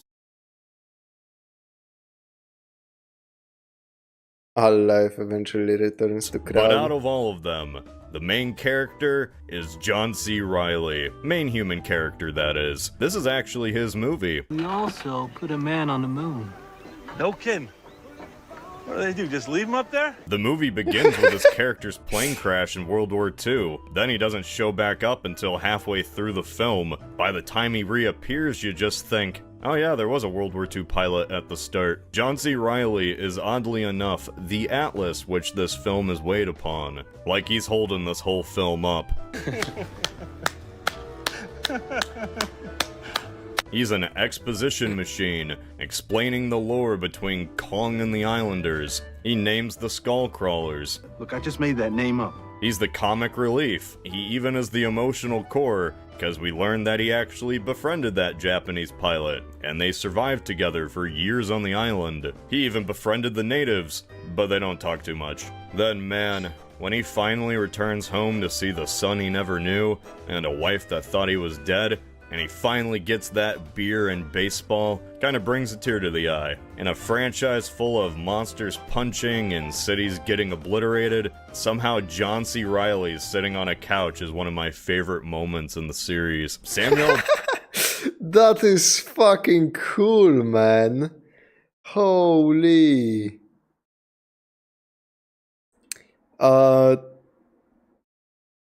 Yeah, like I said, the personal stories, man, they matter. They legitimately matter.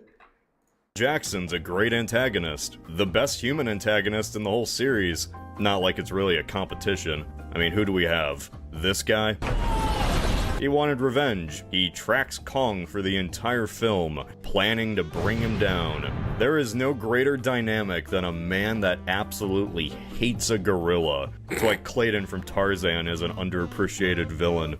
So much artistry used to convey that this guy wants a monkey dead. Jackson isn't just a straight villain, though. Like, you get where he's coming from. He's a soldier in the aftermath of Vietnam. Things suck. There'll never be a more screwed up time. His ego is bruised, and he only signed up for this dumb expedition because he wanted one last victory. An expedition that just ends up getting his own men killed. All that emotion and regret over not just his decision to join, but kind of the war in general, is funneled towards this giant ape.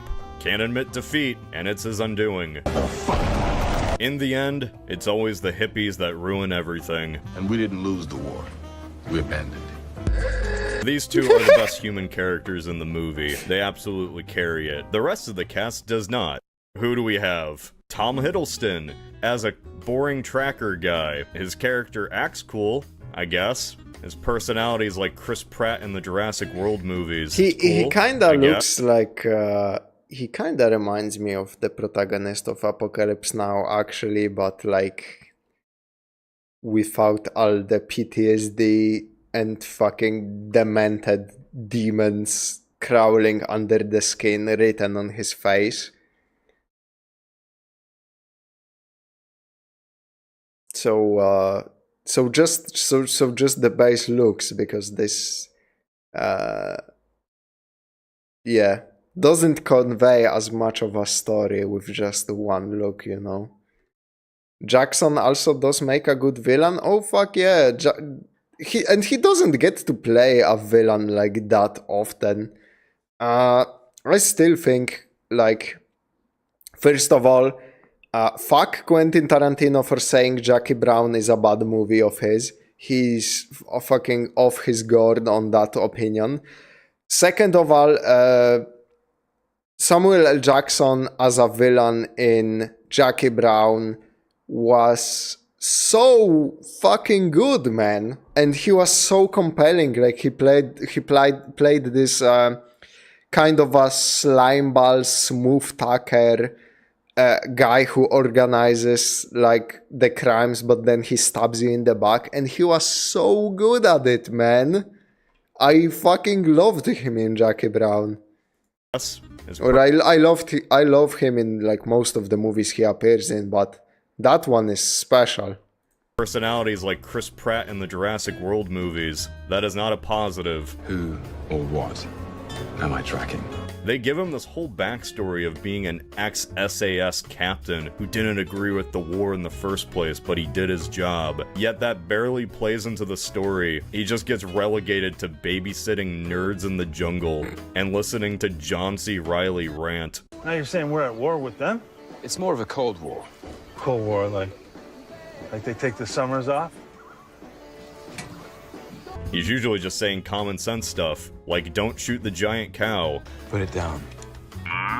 He just kind of gets pushed to the background. Another voice of reason telling Jackson not to kill Kong. You could replace him with anyone, really. And that sort of applies to Brie Larson, too. Brie Larson is a war photographer who hates war. You don't strike me as a war photographer. Anti-war photographer. Oh, so you criticize war, yet you partake in it. Curious. Wow, so groundbreaking. Give me a character who absolutely loves documenting war crimes. Make him psychotic. That's a trendsetter right there. Backstory-wise, she... Wasn't that kind of like a fucking villain in... wasn't that kind of like the villain in the Evil Within 2, where he fucking... It's not like directly stated that he was a war photographer, but he kinda like... He was kind of too good at it. He liked that job like too much, and then he is given like fucking JoJo powers of photography. Man, The Evil Within 2 is a kick-ass fucking video game. I do think it's okay for your supporting cast to have less to do than the main guys. Yeah, I agree. Like, there will always be like the main focus guys, and then the guys who get like the B side of the script, basically, to just add some scenes to make the runtime longer, you know? Be farther from Tom Hiddleston's It character, just but in happens. execution, they're pretty much the same, except she's occasionally more sarcastic. As overly negative as I'm surprisingly being, these two aren't bad main characters or anything. Like, they're very clearly audience surrogates. Attractive people who aren't annoying nerds, jungle recluses, or actively trying to kill the title character. This movie has a big cast, and that can kind of be its detriment. There's a few scenes that just follow this one guy who's suffering, and you feel sorry for him. Wonder how his story ends. Oh, okay.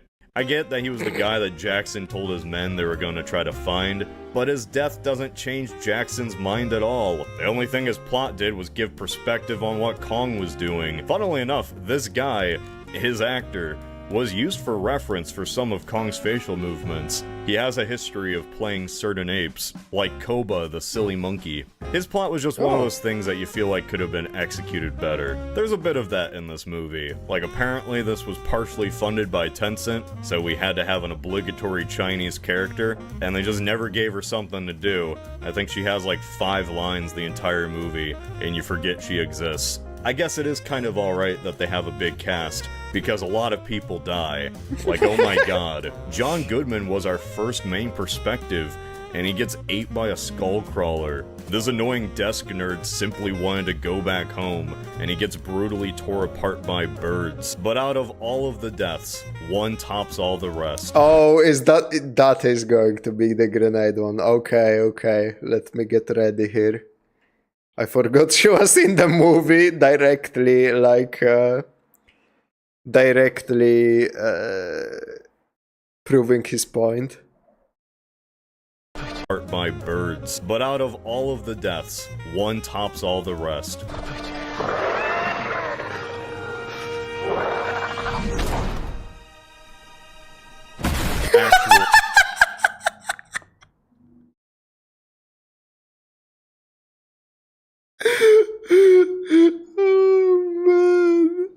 Oh, that was good. That was fucking good.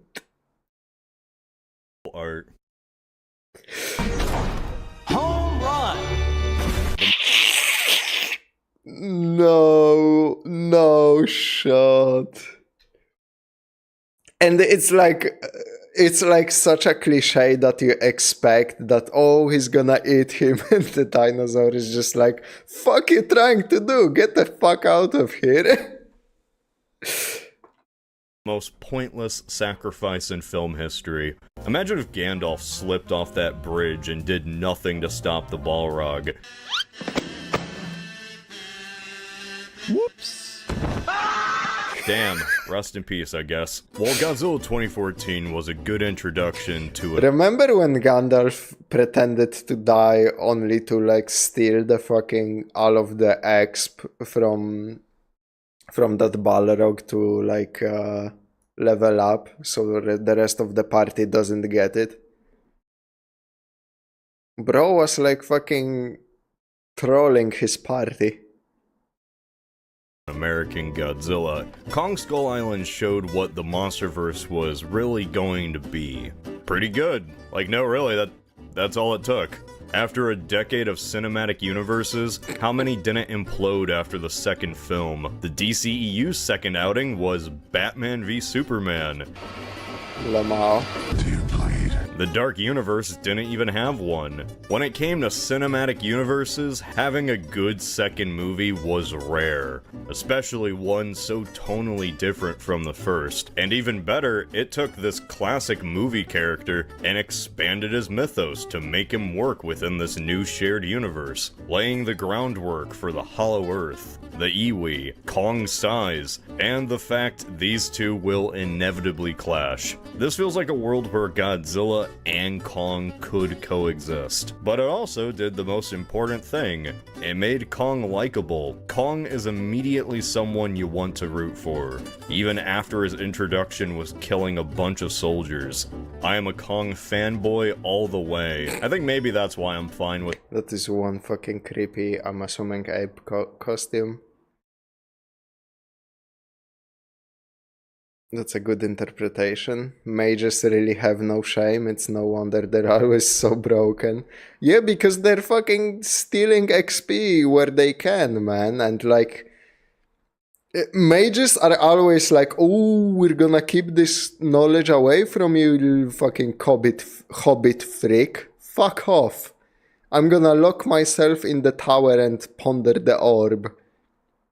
Mages are universally assholes. The direction the MonsterVerse has taken compared to other fans. Should I say Godzilla fans? Because I love Godzilla. I'm a Godzilla fan too. But let's be real, as of the most recent movie, Godzilla kind of isn't the main character of the MonsterVerse. Kong is. In the Wingard movies, Godzilla is an ass. He just shows up in a blind rage like an angry crocodile.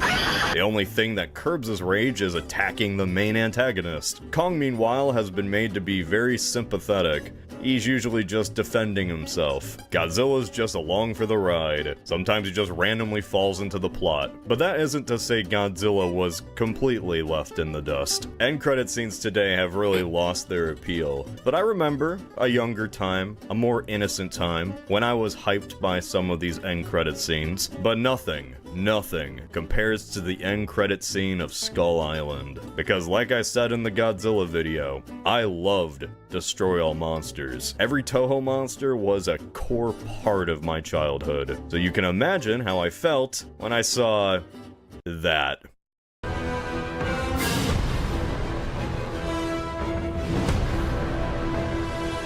Yo! All of the fucking warriors. Ain't no Godzilla. Who's in this picture? King Kong, pass the grape poop pile, King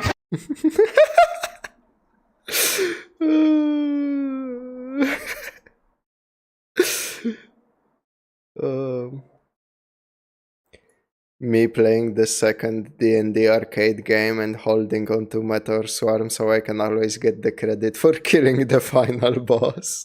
Now you're thinking like a fucking mage, man. fighting the Viet Cong, King Kong. Everybody bang a gun for King Kong because you don't belong. Oh, well, that was fucking interesting. Why is it recommending me 2 movies that I already seen?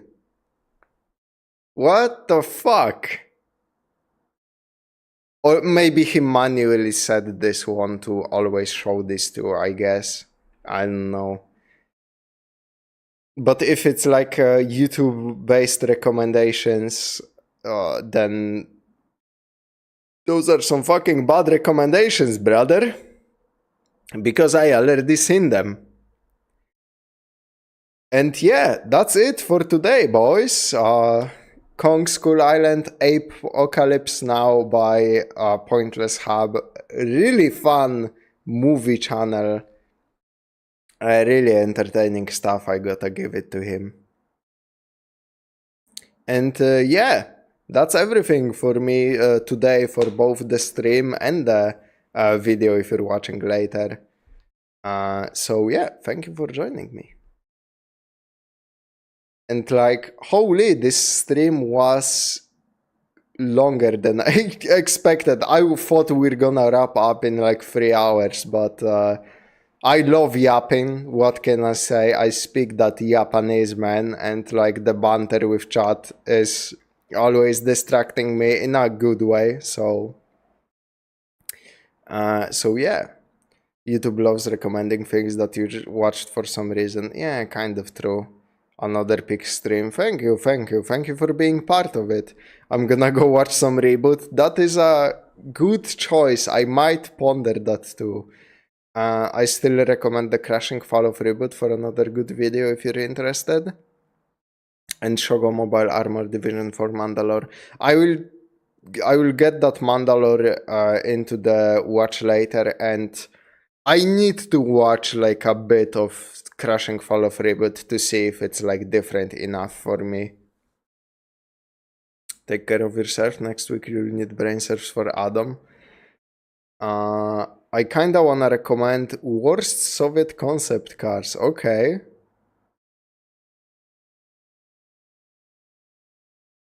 Okay, I will see that. I will also check out the channels recommended by Coolio. So yeah, we have some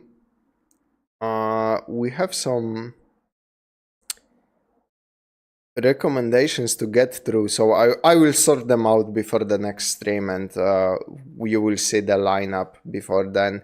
Also, to end on a like another positive note, I just wanted to say that a couple of days ago I actually also completed Warhammer 40k Mechanicus, and I wrote like a almost fucking 4,000 word review of it, and I probably later today I will record the audio and start putting a little bit of a review of Mechanicus to see if that's something like the patrons of the generous patrons of this channel are interested in. So yeah, stay tuned for that. It's definitely gonna be like a much simpler review than I did before, with like some less editing, but hopefully it will take, we will see. And then possibly after that I will move on to Rogue Trader, but probably move on to Rogue Trader, but depending on if that Mechanicus like review takes off, I will think about doing a video or not. So yeah, thank you once again for supporting the channel, and as always, I will see you in the next one.